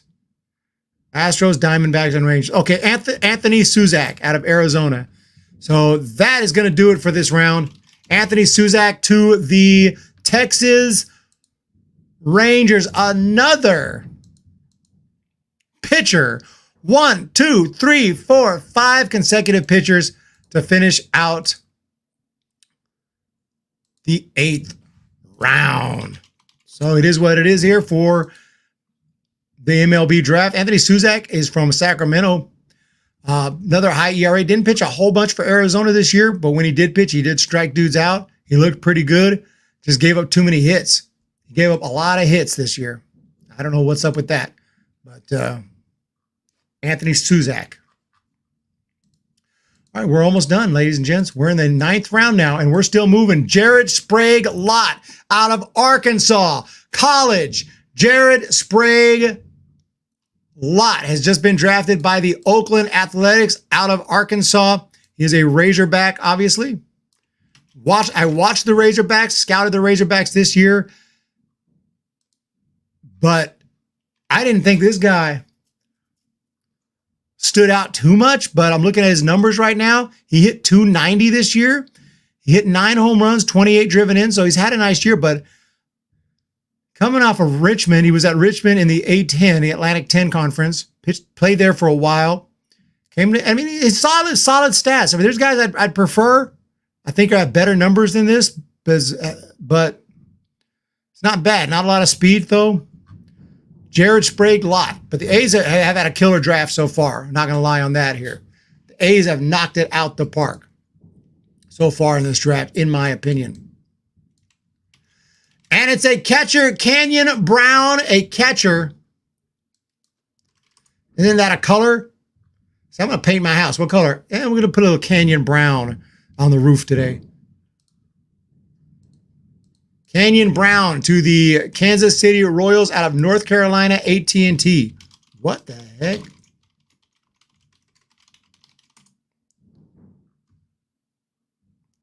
North Carolina A&T. Not AT&T, I was just joking. North Carolina A&T is Division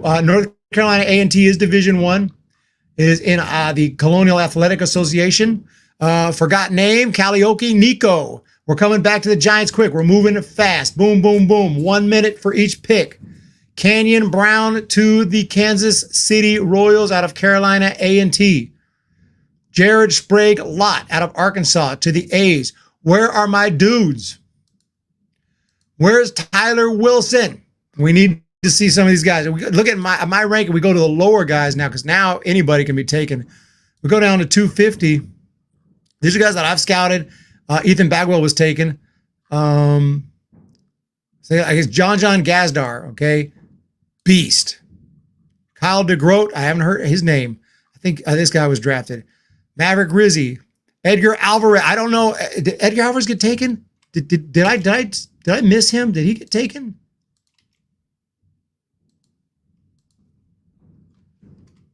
I don't think so.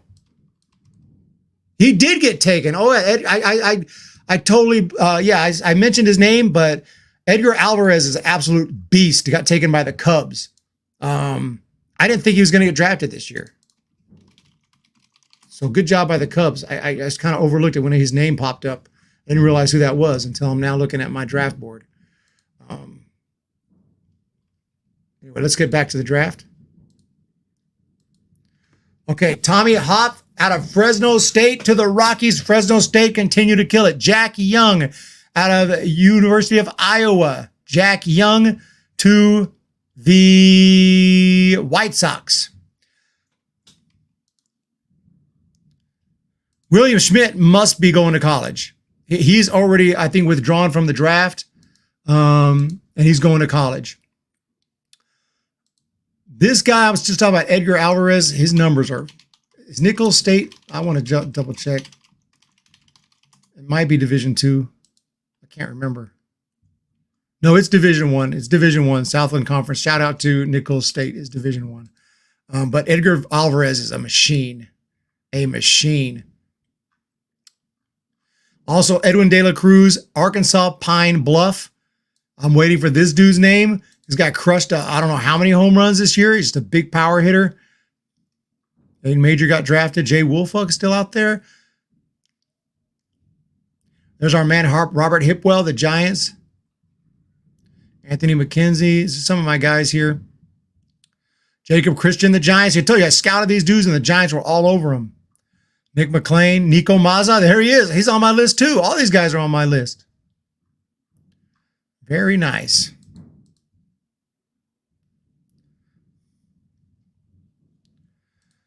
Show might go undrafted because he's going to college. Someone will take Silva. I got 5% chance that Silva goes undrafted. Jackson Ross to the Nationals and Cade McGee out of Texas Tech. Cade McGee to the Cardinals. Cade McGee must have been hurt this year because I watched Texas Tech quite a bit.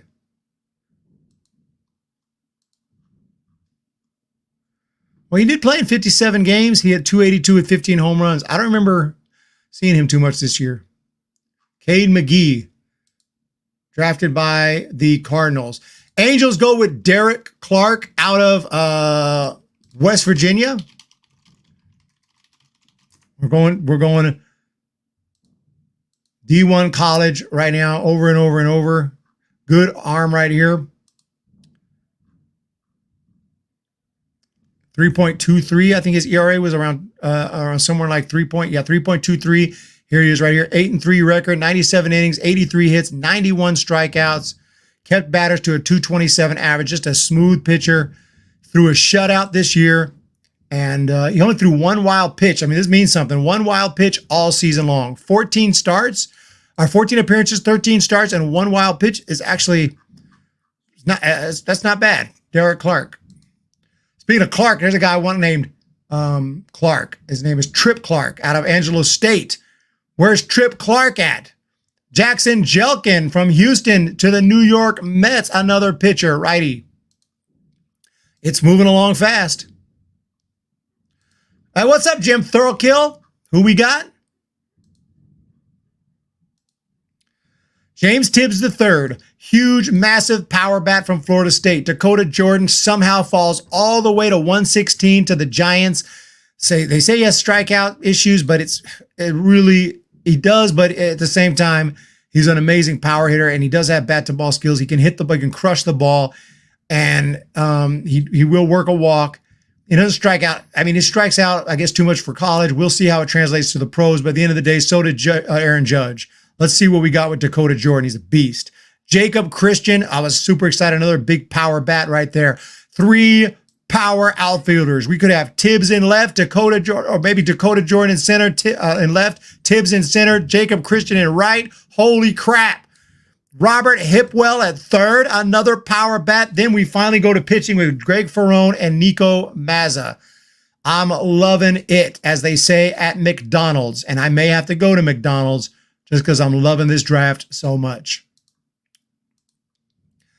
Okay, Deuce Gorson out of UCLA has just been picked by the Pittsburgh Pirates, and this is a second baseman, an infielder, isn't it? Yeah, second baseman, an infielder, a left-handed hitting guy, massive speed, good power bat for a second baseman. He's Travis Bazzana Light. Travis Bazzana Light has been taken by the Pirates, and Sean Matson out of Harvard. If you're going to go Harvard, you go with Ben Rounds. But they decided to go pitching. Zach Swanson has just been selected now by the Detroit Tigers.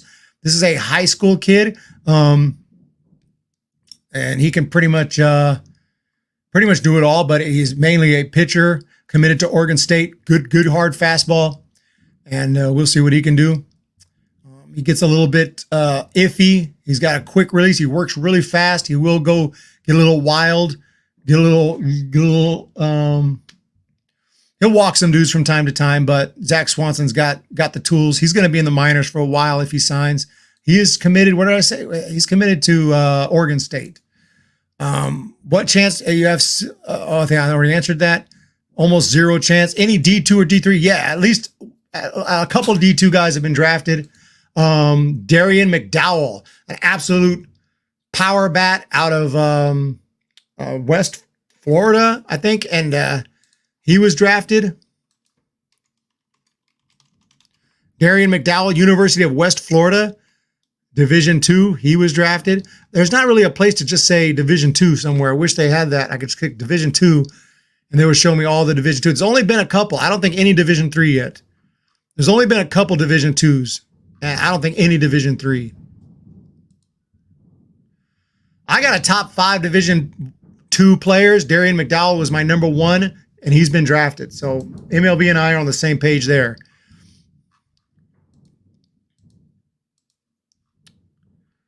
Okay, so we talked about Zach Swanson. Hudson White this is Arkansas, man. Holy crap. How many have we seen from Arkansas so far?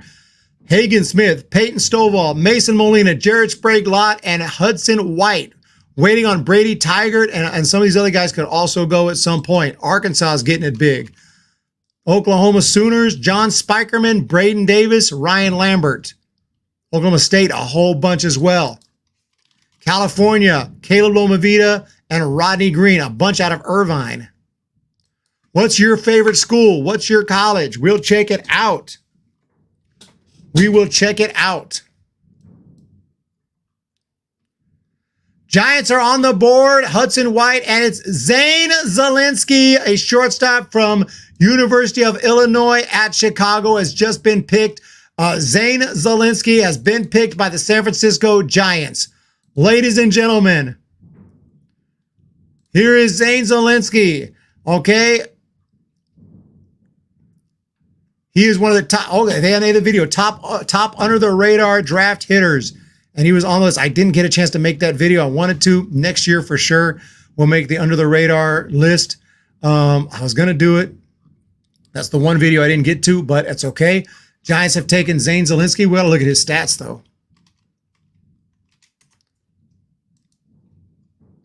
And we'll look at some highlights as well.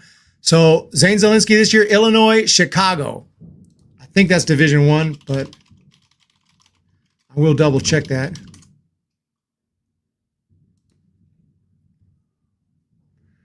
Division I, it's Missouri Valley Conference.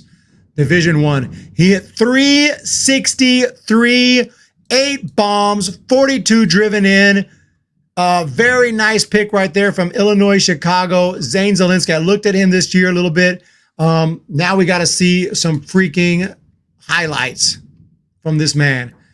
Zane Zielinski has been drafted.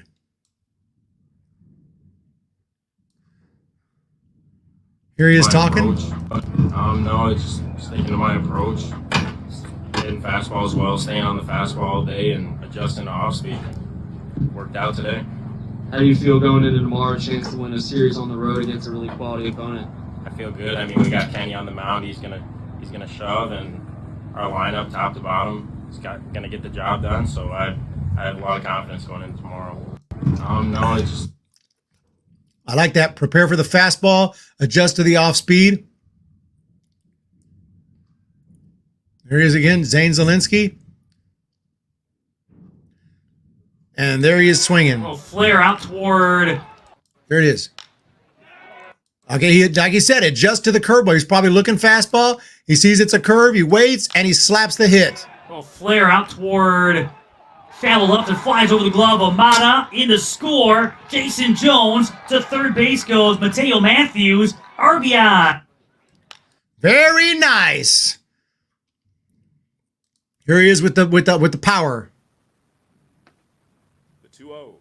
Bam! In the left center field. Back she goes to the track to the wall. You look up. That ball is gone. That ball is gone. Home run, Zane Zielinski. Let's take a look at it. He's looking fastball. Identified. He knows right here he's going to deposit this thing over the wall. And now he's starting the process. He's loaded. He's ready. He's planted his left foot. And boom! Boy, I couldn't even get the middle of the swing. The swing was so quick.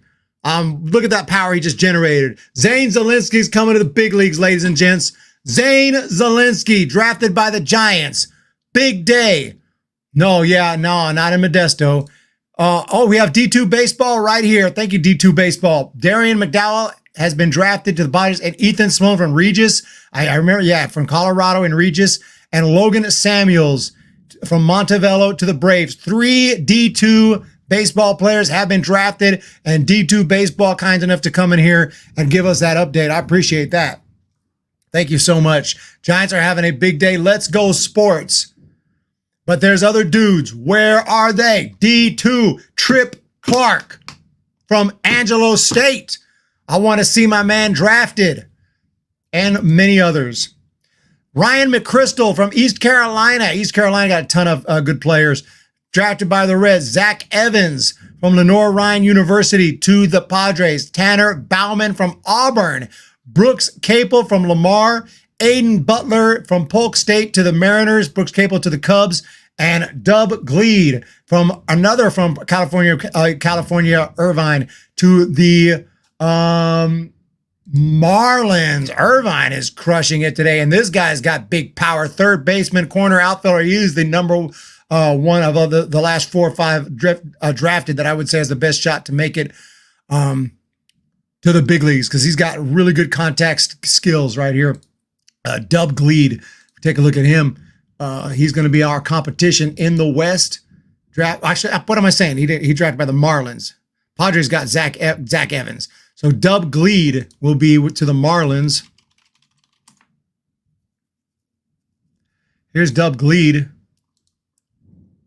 The worst 3 walks. Wow! Left field. Woo! Twice this year, a season worst 3 walks. Clean and drive. Yeah, this guy's got the proper swing. Slide. You don't see the open stance like that? The left foot out. That's how you do it.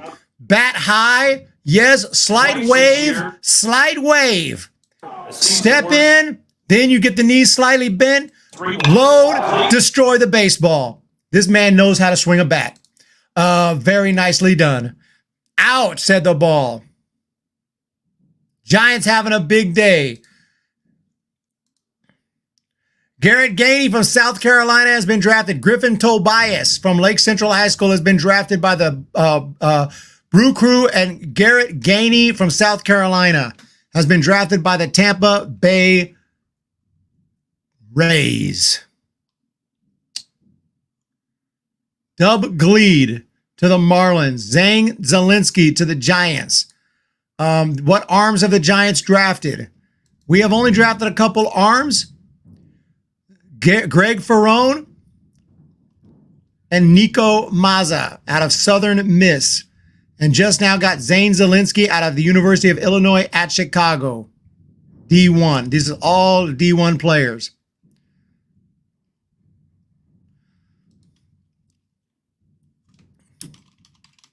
Oh, we gotta go to school.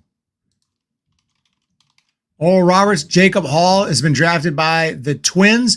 Brooks Fowler, Jared Uri, and Kyle Booker still out there, among many other guys. Holden Breeze still out there. As far as Fresno State, only Tommy Hoff has been drafted so far. Caleb Anderson is still out. Jake Dixon, Lee Trevino. A lot of guys still out there.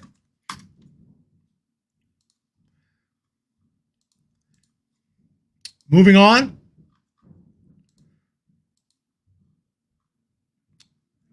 Okay, Garrett Gainey has been drafted by the Tampa Bay Devil Rays out of South Carolina, and Colby Holcomb, Mississippi State. Colby Holcomb has been drafted by the Toronto Blue Jays, a pitcher with a high ERA, but actually a super high ERA. 10. I'm just looking at it. I knew it was high, but holy crap, 10.38 this year. That's terrible. But he did strike out 28 and 21, but he gave up 26 hits and 25 runs. So they must see something they like in this guy. He did not pitch very well. I did not expect him to get drafted. Colby Holcomb has been drafted. And so has Jason Doktorix out of Nevada. Doktorczyk. Jason Doktorczyk out of Nevada has been drafted. 6'6" pitcher out of Nevada. Jake Crowder out of Illinois, 6'4". Man, the Orioles they've had one of the better drafts in my opinion. Jake Crowder is actually a legit starter in the Big Ten who doesn't have a terrible ERA, who actually gets guys out. He might not strike out everybody, but he limits hits. He limits walks somewhat. I mean, he walked a few guys, but a really good arm. And I like this pick of Jack Crowder right here for the Orioles. When When do you see Eldridge in the majors? Next year for sure. Wake, how many picks? Let's check out Wake Forest. Looks like 5.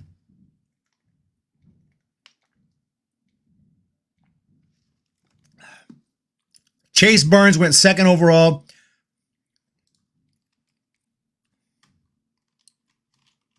Sorry. Nick Kurtz went 4th overall. Seaver King went 10th overall. Then it slowed down. Josh Hartle and Michael Massey. Jack Winne is on my list. He's a smaller guy. I mean, he's not small at all. He's 6'3". I don't know. I was thinking he's an infielder. But he's a really good hitter. I don't know why he hasn't been drafted yet. But we'll see. He should go soon. Virginia's got a ton of dudes drafted. West Virginia, but Virginia, just Virginia. Why did it go away? Griffo Farrell, Ethan Anderson. 1, 2, 3. Okay, I thought it was more than that from Virginia. Harrison Didewick and Jay Woolfolks, they need to be drafted at some point soon. This is a crazy draft here. A lot of guys under the radar are getting taken now. Owen Hackman out of Loyola Marymount University to the Atlanta Braves, and Cole Myers out of Troy to the Los Angeles Dodgers. Always weary of people drafted by the Dodgers. They always end up good. So be careful, because Cole Myers hit .323 at Troy, 12 homers, OPS over 1,000, a really good hitter. Good left-handed bat right there for the Dodgers. Caminiti dropped to 24, but he was there at the draft. And we have 3 more this round, and then 1 more. Finally! Marcus Morgan out of Iowa. The Phillies, they know what's up with Marcus Morgan. We haven't played a video for a while. I think it's time, because Marcus Morgan is filthy. Let's go. Right-handed pitcher, Iowa. 6'3" righty Marcus Morgan has electric stuff, including a 96-mile-per-hour heater with so much movement it can be difficult to control. He also employs a hard and tight slider, wicked cutter, a changeup, and even an occasional curveball. His stuff is filthy, which explains 162 career strikeouts and 135 innings. Downside, 125 career walks. He needs a ton of work to improve his control, but when he is even close to hitting his spots, hitters look completely lost. He was mostly a starter with Iowa, but might end up in the bullpen in the pros, although he could also become a mid-rotation starter if he improves his command. The pure stuff is absolutely disgusting, though.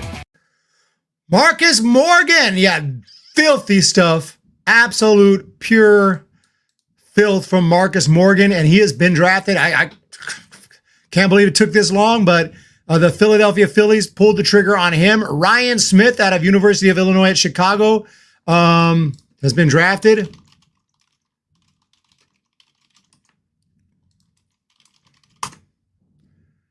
University of Illinois, Chicago is Division I Missouri Valley Conference. That's where Curtis Granderson went, and also Charlie Zacconi, who the Giants drafted last year. Ben McLaughlin, from Arkansas, third baseman from Arkansas.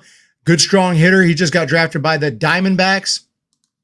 As we check out Marcus Morgan a little bit here, let's bring back the draft. And Ben McLaughlin out of Arkansas. And then Keith Jones II, New Mexico State. New Mexico State. The Aggies? Yeah, the Aggies, Conference USA. They don't get a lot of draft picks. Nobody got drafted out of New Mexico State last year, but nice to see Keith Jones II get an opportunity here. I did check out New Mexico this year in New Mexico, and he hit .367, 17 bombs, 1,100 OPS. Conference USA, Keith Jones. Very nice. And final round, 10th round, guys. We are in the home stretch. J.J. Weatherholt Sarah was an amazing pick. how you all were able to get him and all those Iowa Hawkeyes, great players. Sarah Small, thank you so much for being here. And you're absolutely right. That the Cardinals have had a great draft. Cameron Leary out of Boston College to the Oakland A's. We are in the final round of our Major League Baseball draft coverage. Cameron Leary has been taken by the A's, a left-handed bat.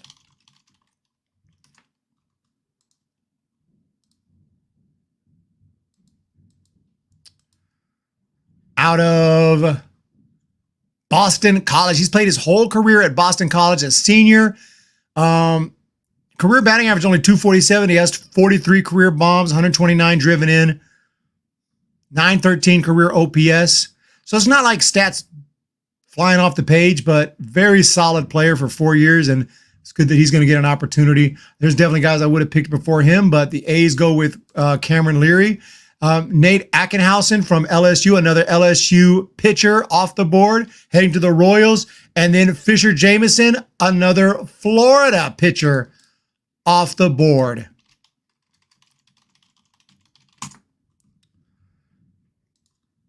Fisher Jameson to the Rockies. Rockies are going for it. He didn't lose a game this year, went 5-0. And I like him because I like guys that can locate. You know, I don't want too many experiments. Guys are throwing all over the place. Fisher Jameson hits his spots. He has a good fastball, mid-90s, but, you know, you don't have to throw. If you throw 100 and you don't know where it's going, I'd rather you throw 95 and know where the hell it's going. Cole McConnell, lefty, out of Louisiana Tech, an outfielder, has been drafted. Big league name. Oh, we got some big league names. Which one was that? Cameron Leary's a big league name. Nick Ackenhausen, AAA all day. AAA all day. Fisher Jameson could go either way. Cole McConnell to the White Sox out of Louisiana Tech. We're coming up on the Cardinals. Nationals, Cardinals, Angels, Mets. We are coming to the home stretch. We're getting less guys. It's still $185,000 bonus in this range. I'll take that. I'll take that. Oh, and one of my schools, I went to the University of Maryland in Baltimore for about a year. And Luke Johnson just got taken out of that school. Luke Johnson out of Maryland.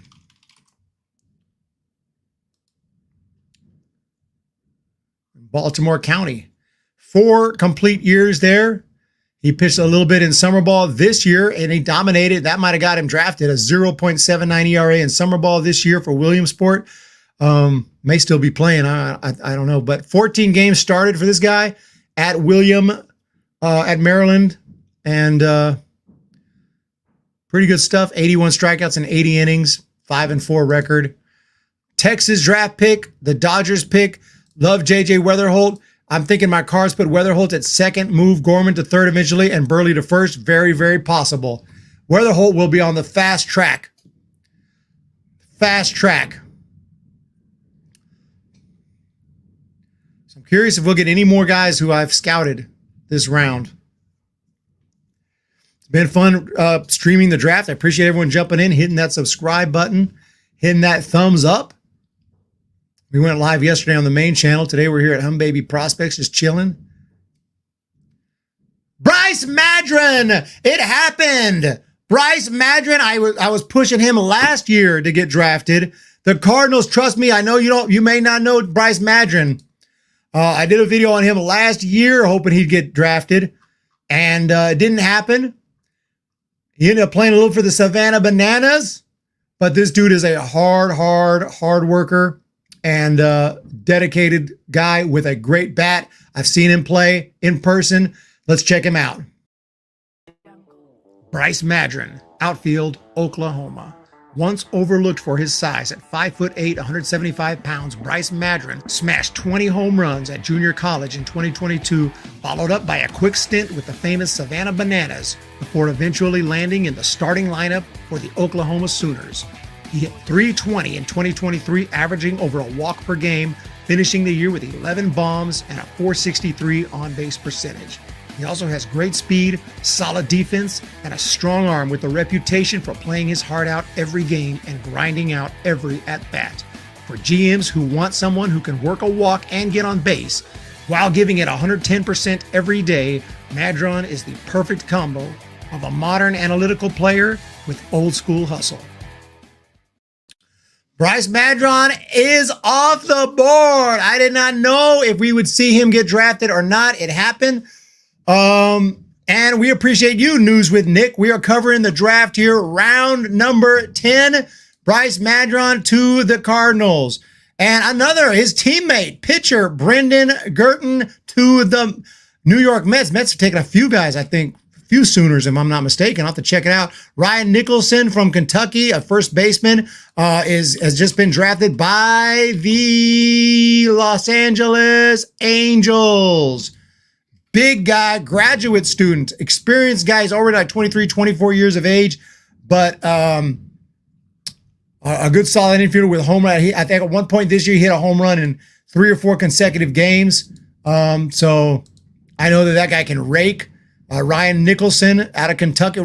Kentucky's got a few dudes that can rake. Who else did it get drafted here from Kentucky? I can't remember his name off the top of my head. I know Ryan Waldschmidt, of course. Waldschmidt and Nicholson, both power hitting teammates. Gonna stay teammates? No. Oh no. Ryan's going to the. Oh no. I was thinking he went to the Angels. He went to the Diamondbacks.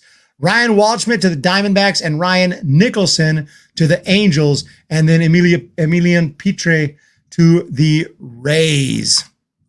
Very nice. We are crushing it here. Chase Mobley. Holy crap! It took a while for Chase Mobley to get drafted. Chase Mobley. I have a folder for him. I have some photos. I have some information, but I thought I made a video, but I did not make a video on Chase Mobley. But I do know he's a right-handed pitcher with a freaking disgusting fastball, 6'6", massive projection. Scouts love him. I know he's committed to Florida State. He probably will go to Florida State. He can hit 100 miles an hour.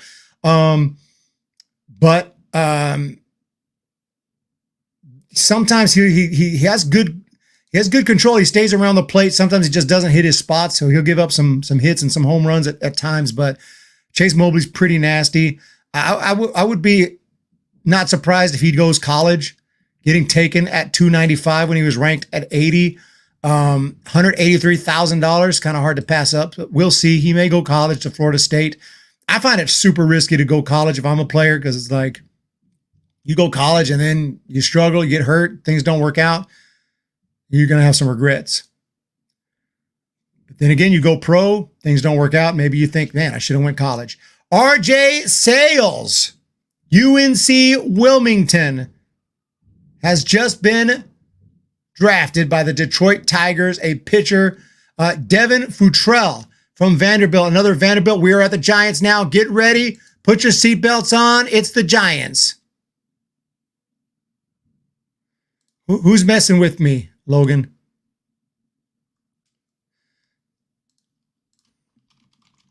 Who's messing with me?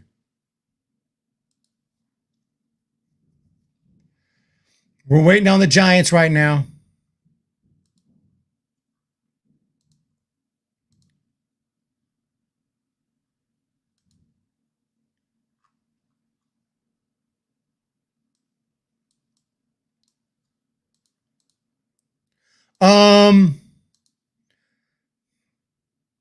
Thoughts on Austin Smith's a good hitter.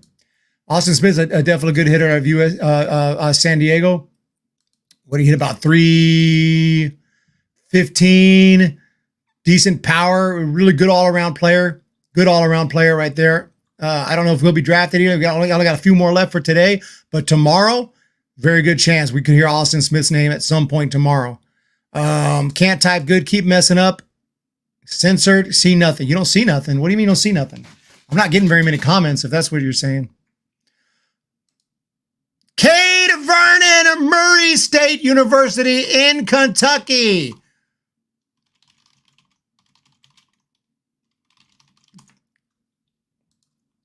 It is announced, ladies and gentlemen, it's another player from the Missouri Valley Conference. The last time the Giants had a player that I recall from Murray State was someone you might have heard of by the name of Kirk Reeder.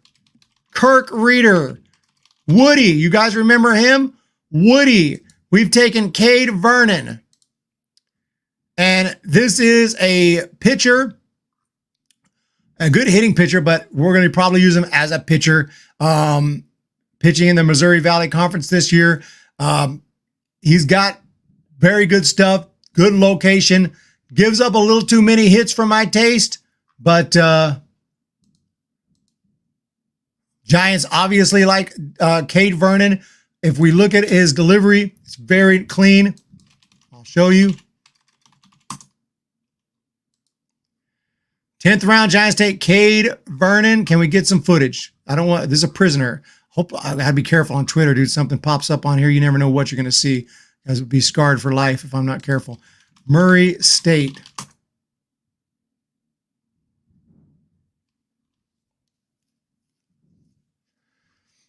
Well, I thought I was gonna find some footage on him. I know there was some at some point earlier this year, but I'm not seeing it, guys. Yanuel Casiano has just been drafted from Puerto Rico to the Cincinnati Reds at $299. Well, we'll check that out. I'll find some footage a little bit later. 80s player Woody was money. 90s.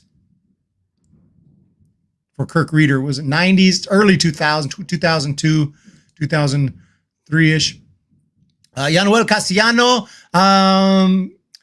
Thank you everyone for being here. Lo agradezco muchísimo. Sí, hablamos español aquí. Una persona de Puerto Rico ha sido drafteado a Yanuel Casiano, Academia Deportiva. We are not playing a catcher. Jack Costello. Speaking of San Diego, weren't we just talking San Diego? Jack Costello.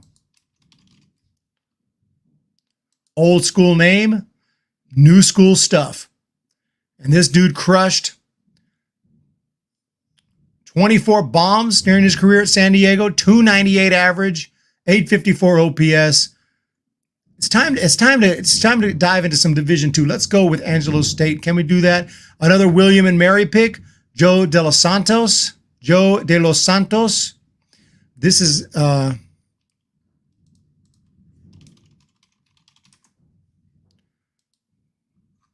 a outfielder, 14 bombs this year, 330 average. William and Mary. I did see William and Mary because I was looking at Knowles, Nate Knowles. This guy was definitely in the lineup. Big power potential. Joe De Los Santos, only 5'10", but it got an explosive bat. Yep, Montreal Expos, bar none, 49. You remember Woody. We're running out of time, ladies and gents, for the draft. Where's Nate Stokeham? Where's Mark Schallenberger? Where's my dudes? Come on. Somebody step it up.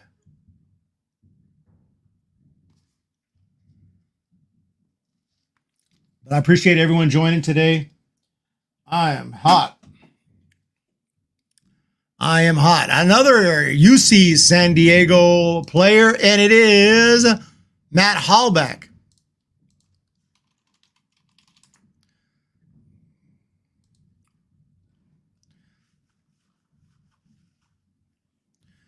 Did not play too much this year. I think he was hurt. I'm going to find out some information on him.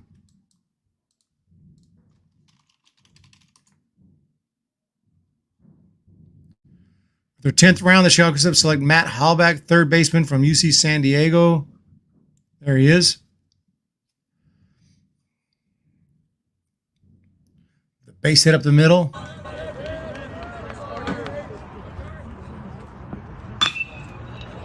Nice looking swing there.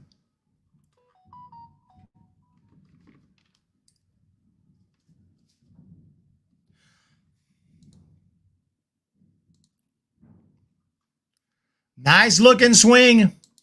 Okay, Anthony DeSclafani? No, Anthony D'Onofrio from North Carolina, outfielder, another North Carolina offensive threat.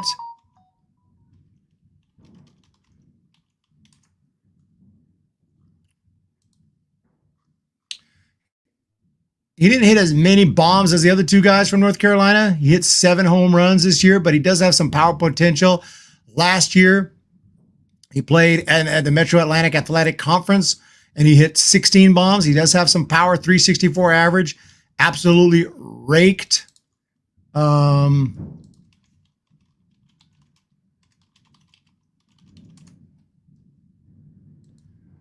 But that was in the Metro Atlantic. He's come over here to a more competitive division. And then in the ACC, his average dropped a little bit from 364 to 326, but still, that's not a bad batting average by any stretch. 982 OPS, so good pick right there. Oh, it happened! I knew it. The Marlins come through. The Marlins come through. I've said it. I wanted the Giants to get him. I tweeted it out. I tweeted out about Michael Snyder not long ago. Here it is on Twitter. MLB Baseball. SF Giants potential draft target Michael Snyder. First baseman OU with an impressive bat and big power potential. 354 average, 465 on base, 638 slugging, 1100 OPS. And he has just been drafted by the Miami Marlins. They will not regret it. Look for Michael Snyder in the big leagues at a big league park near you. First base, Oklahoma. Michael Snyder was a very nice player at Washington for 4 years, but didn't get a lot of draft hype until suddenly this year with Oklahoma, he had a massive season, hitting 354 with 11 home runs. Snyder made multiple spectacular plays on both corners of the infield and dramatically improved his strikeout rate from his days in Washington. Snyder was also allowed to steal bases for the first time in his college career and successfully nabbed 16, only getting thrown out once. He has a simple approach, but an explosive swing that he used to help take the Sooners to a hosted regional in Norman, where they fell just short in an elimination game against UConn. But Snyder had multiple key hits in the tournament and a 1,002 OPS for the season that should be available in the later rounds for any team. Snyder could be a massive steal in the 2024 MLB draft. What did I say right there? A massive steal in the later rounds in the MLB draft, and the Miami Marlins watched my video and they knew what to do. Good job, Miami Marlins, drafting Michael Snyder. They will not regret it. I was asked a little bit earlier about Trey Poozer out of Kentucky. He's been taken now by the Tampa Bay Rays. We were talking about him. Was that earlier today or was that yesterday? I can't remember now, but we were talking about Trey and when he would go. I said a little bit later, 7-1 this year, a very, very reliable arm. He can start, he can relieve, he can strike dudes out. I mean, he's not striking out guys like Chase Burns, but he will strike guys out. And he walk rate a little high, but he can improve that. So very nice. And Carter Cunningham from East Carolina has been selected. Now they're rolling out here. Thank you so much in the chat. Keep grinding. Your dedication to second and none. Other channels didn't have any notes in some second round guys, while you had some of these kids in the 9th round. Massive respect. Oh, I got 1,000 names I wrote down, and I didn't have a chance to make videos on all of them, or even put them on my top 250 list. But I try to do as much research as I can. Watched a ton of college games. Just watching games helps. Watching games, going to games, and noticing the names of the new pitchers that come in. Oh, everyone else is paying attention to some promo going. I'm watching the players, and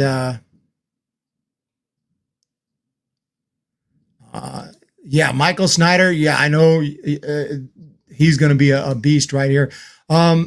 Ethan Dortches to the Brewers. Carter Cunningham to the Blue Jays. Peyton Carr out of High Point U has just been drafted by the Twins. Christian Rodriguez, Cal State Fullerton. Is that the first Cal State Fullerton today? Or in the draft? Christian Rodriguez out of Cal State Fullerton has just gotten drafted. Interesting that Cal State Fullerton is usually a powerhouse for big league talent, for a professional talent. But this guy didn't have his best season, actually, but he's got a good arm. We have Seamus Barrett, Jacob Kroger out of Maryville U. We're coming to the end here. All college except there's a handful of high school players are still getting picked here. Ethan Dortche's is high school for the Brewers, a pitcher out of Cary Grove High School in Illinois. And Jacob Kroger just got taken out of Maryville U out of Missouri. 4 more. Is it the Phillies? These are the top teams right here. Phillies, Astros, Diamondbacks, and Rangers. And that's going to be it for today, I believe. But Jacob Kroger out of Maryville. I have to double check the Maryville Saints, I think, is Division 1. I know people asking about Division 2.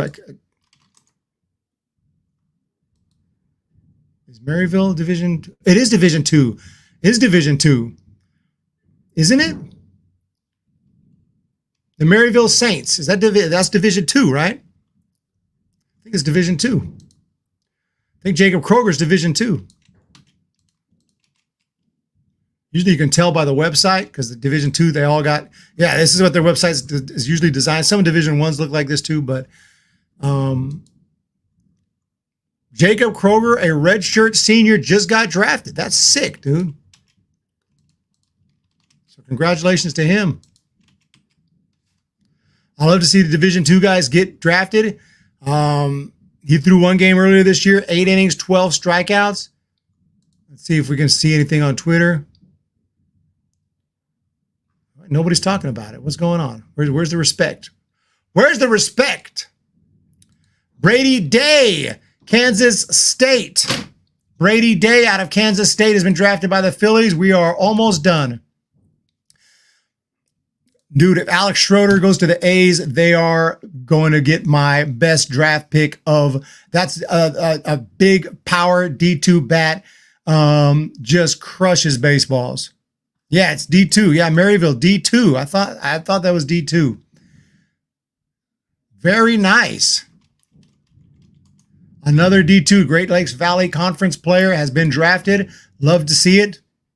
But Alex Schroeder's D2 too. Don't tell me Oklahoma Baptist in the GAC. I could be wrong. I know he's Oklahoma Baptist, and I'm pretty sure they're in the GAC.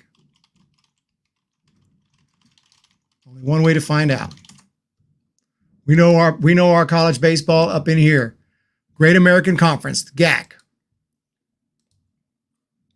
Arkansas Tech, Arkansas Monticello, East Central, Harding, Henderson State, Northwest Oklahoma, Rangers, Oklahoma Baptist, Bison, Wachita, I don't know. They're purple though. Southeast Oklahoma, can't remember. Southern Nazarene.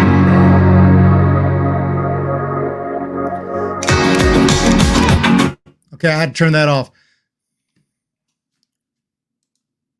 No Kuntz today. Hopefully tomorrow, man. These guys are missing out. Trent Youngblood and Jake Jekulek from Northwood University are the last 2. Ramsey David. Was it David Ramsey? No, Ramsey David from Southeastern University, and Brady Day. Brady Day I scouted, an electric shortstop from Kansas State. And that's a wrap, ladies and gents. Trent Youngblood, Transylvania. Any of these where are these schools? What division are they in?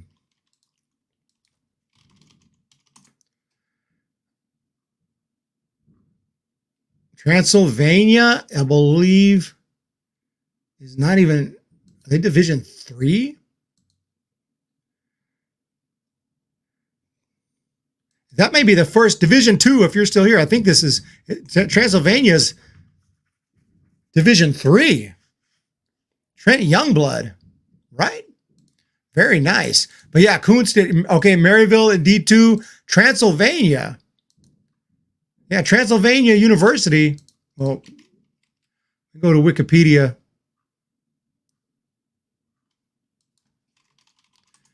There's no way they're Division 1. Athletics. Yeah, the university, a member of the Division III level National Athletic Association, primarily competing in the Heartland Collegiate Athletic Conference. That's where it's at. Trent Youngblood. He must have put up some sick statistics. I went to some Division III games, but I didn't draft too heavily because it just never get picked. You know, I just.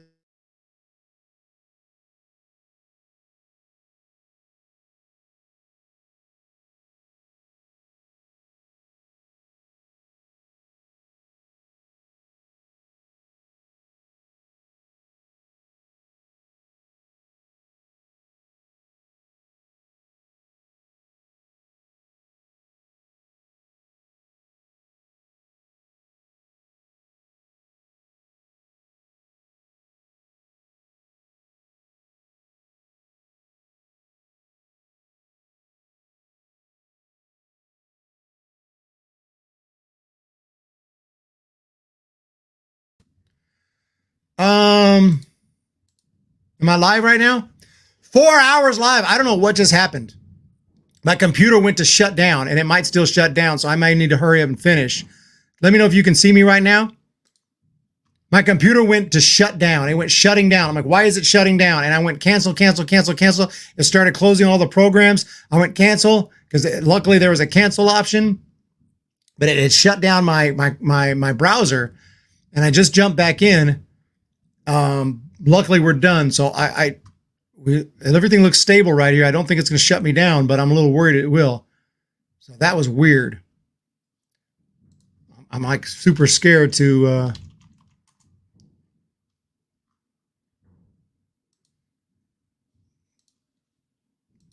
well, anyway, Michael Snyder, some of the guys I had my eyes on did get drafted today, and I'm super happy about that. One of the D2 guys, Darian McDowell, was drafted today. Super happy about that. And a lot of guys like Bryce Madron, I didn't think we'd see his name. He was drafted, so I'm super excited about what's going to happen tomorrow. If I'm not mistaken, they're just going to throw them out like all at the same time. We may go live again tomorrow and see who we got, and I can just kind of run through it. It won't be quite as... We'll probably won't go 4 hours tomorrow, but we may go live and just see who else, if anyone else, and definitely talk about who the Giants got. But pretty exciting here. Final rounds here. Every round there was someone who I was excited to hear the name. Michael Snyder, 10th round, goes to the Marlins. Very impressive.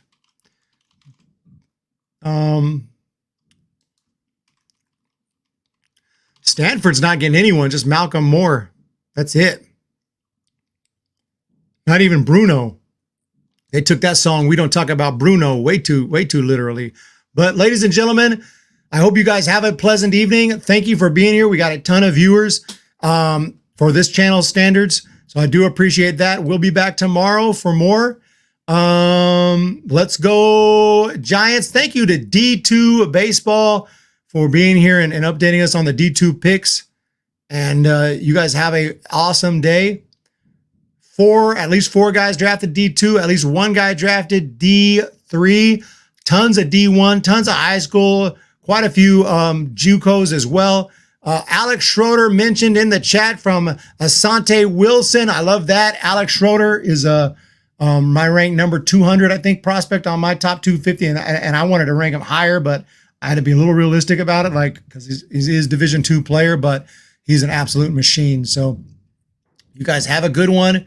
Thank you so much. Hit that thumbs up, hit that subscribe. We'll be back tomorrow. I'll also do a ranking at some point, how the teams did. Top 10 winners and losers of the draft. Can't wait. Look forward to those videos. Until then, we'll talk to y'all tomorrow. Enjoy the home run derby tonight if you're going to watch it.